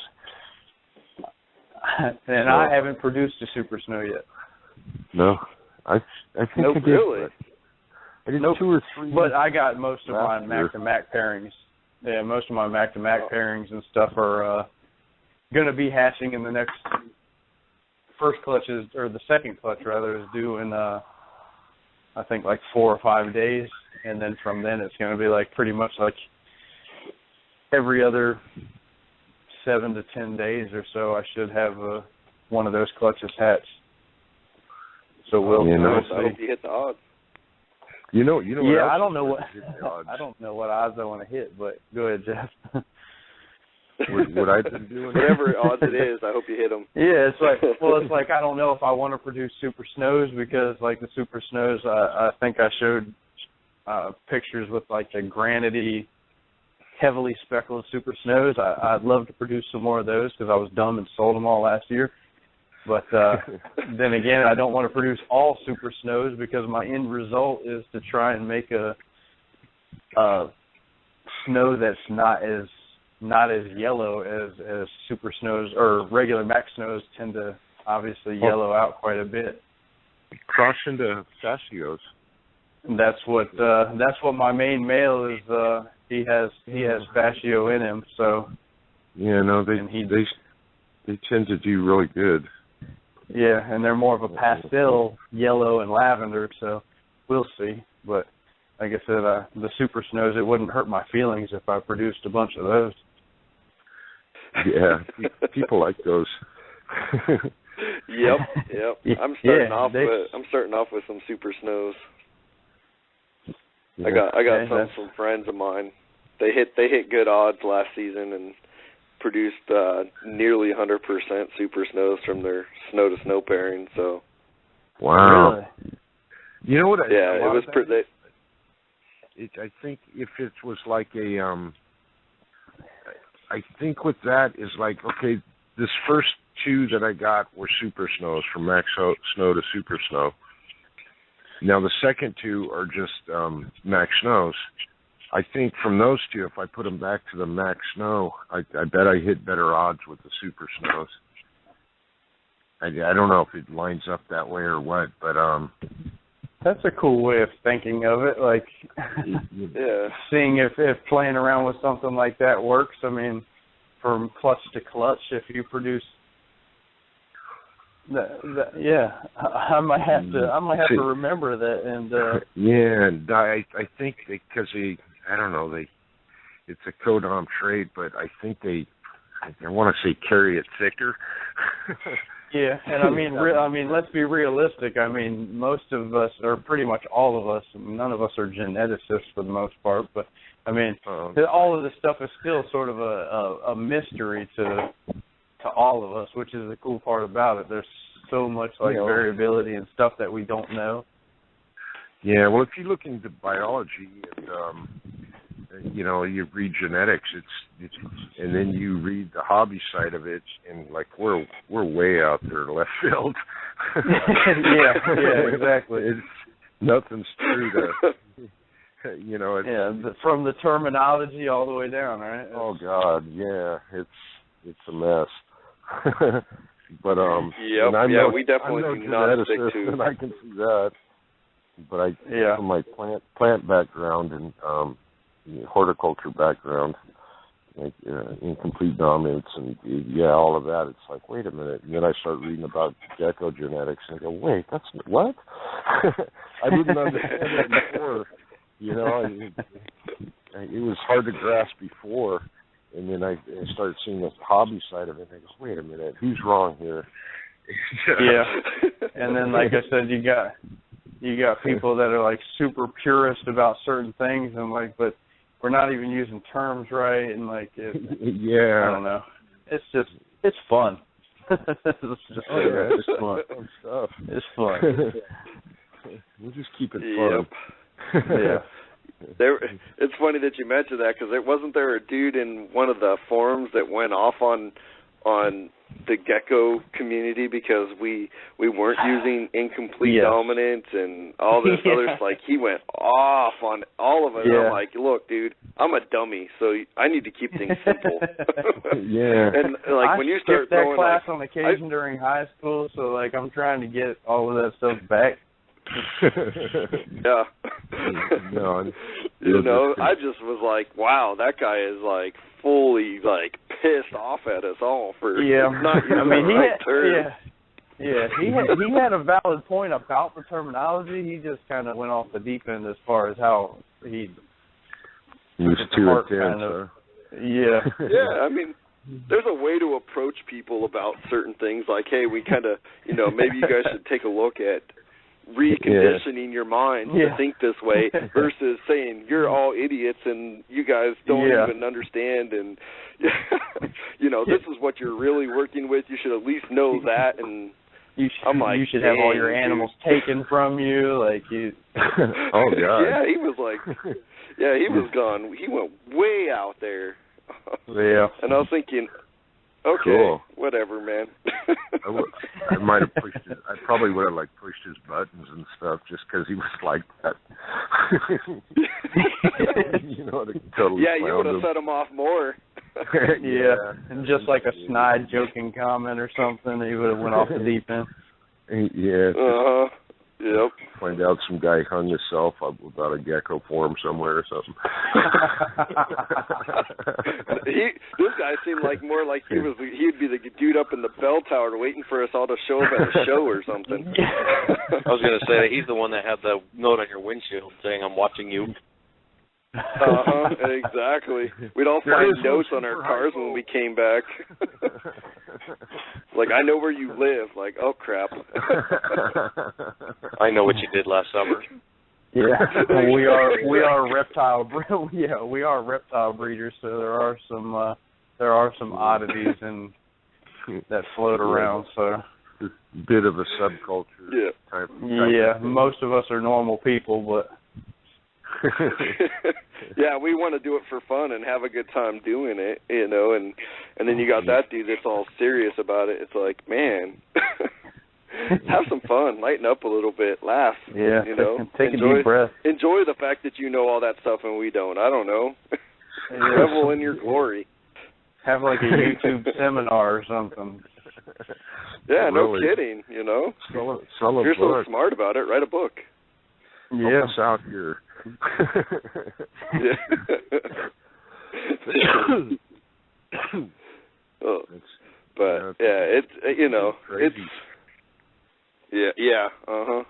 I mean, I'm still learning. I still have to check all the websites. I don't know. I mean, you guys probably don't have to do it, but I have to check Reptile Calculator. I still go on Leopard Gecko Wiki.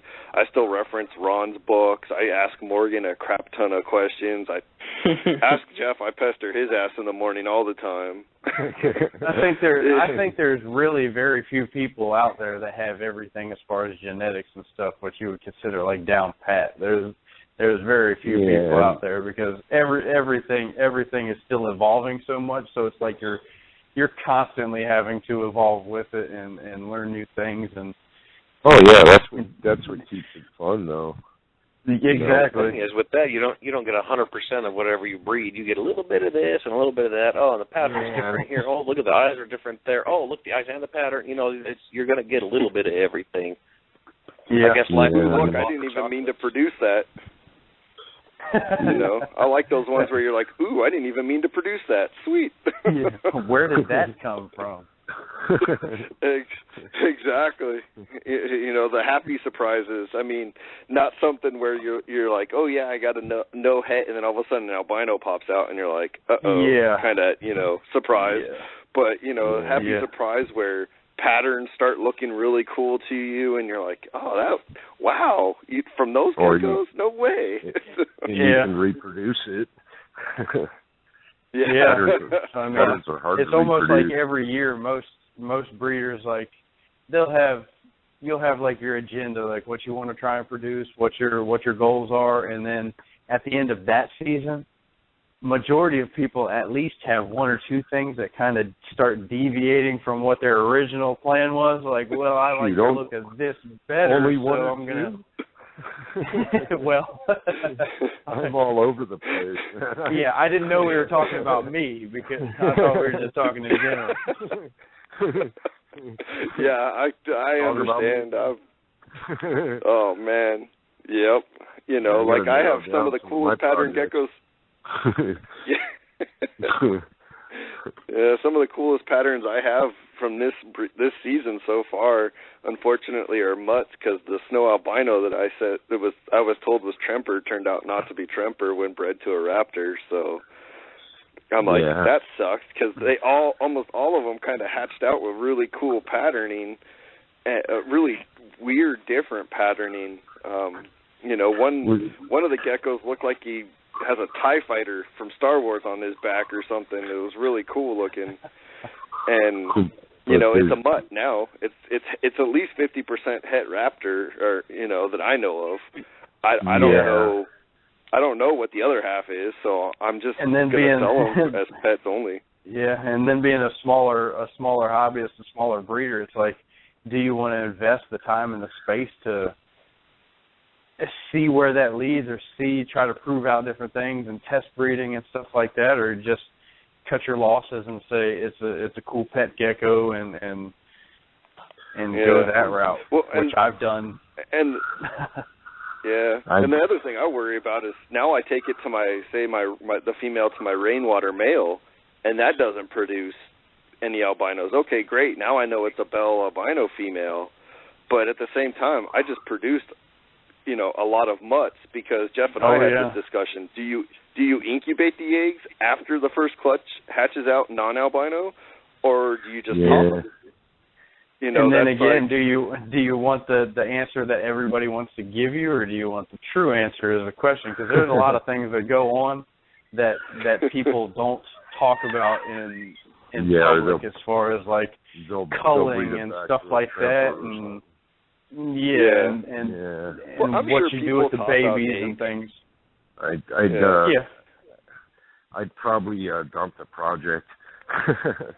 Well, that's what I'm doing. I'm gonna get rid of the female as just luckily for me, because I have a reptile club that I'm a member of. I have an outlet for pets. You know, I have a buddy. His daughters are dying for pet geckos and pet only. He breeds snakes. He doesn't. You know, I have already told him that these are mutts and that they shouldn't be bred, so he understands what that means. You know, his daughters are just looking for a pet gecko. Yeah, I have an album on my page with pet only geckos on there. I mean, there's a lot of people out there that aren't looking and buying high quality breeder animals. I mean, there's a whole group of people that are just like looking for beautiful looking pets that they're not concerned with breeding at all. Yeah. Or you're going to get that kid that thinks it's great and is going to go on the forum and then start asking people what the morph is. Yeah, well, I just literally had one today. Somebody messaged me and said they were interested in one of my pet only geckos, but they said, I'm interested in one of your $45 geckos, and I'm trying to complete a breeding trio with that animal. I'm like, this is did you read the title of the album? Like, it's pet only. It's described in there. It's not intended for breeding purposes, and then they never responded again. So I get a lot of that, or about January or so, I get messages. Hey, how many females can you send me? Breedable females. I don't care what they are. And it's like, nah, dude, I'm not even gonna. I don't even want to entertain that.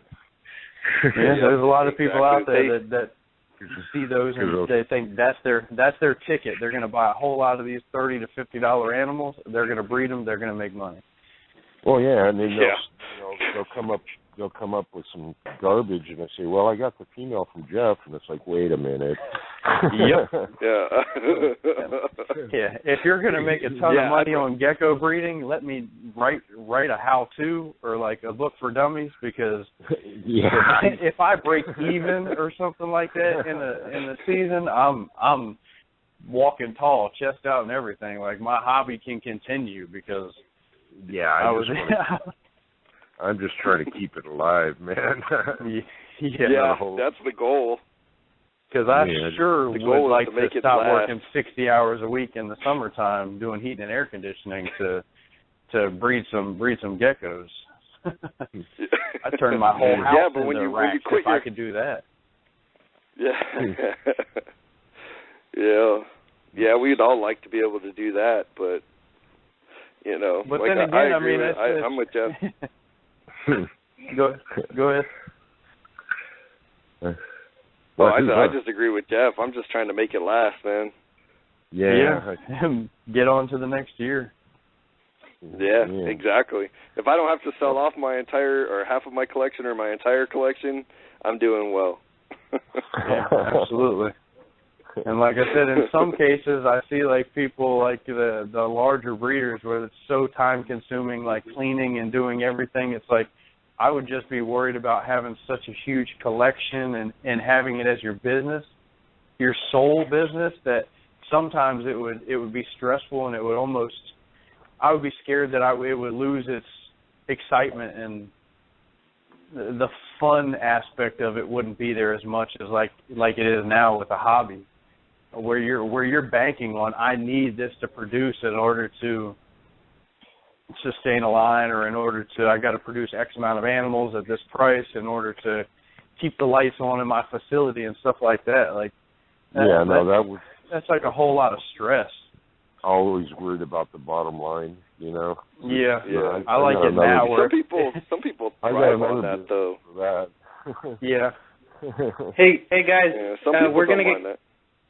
we're gonna get cut off soon, so I gotta say thank you to the sponsors: Luxurious Leopards, Lilith Leo Lovables, SC Geckos, Desert Snow Gecko, Residual Arts, Ghoulish Geckos, and Ship Your Geckos. Happy MILF Day to everyone that is female on the East Coast now, and happy birthday, everyone else. Morgan. Yes, happy birthday to me and Janice yesterday. I almost said Janice.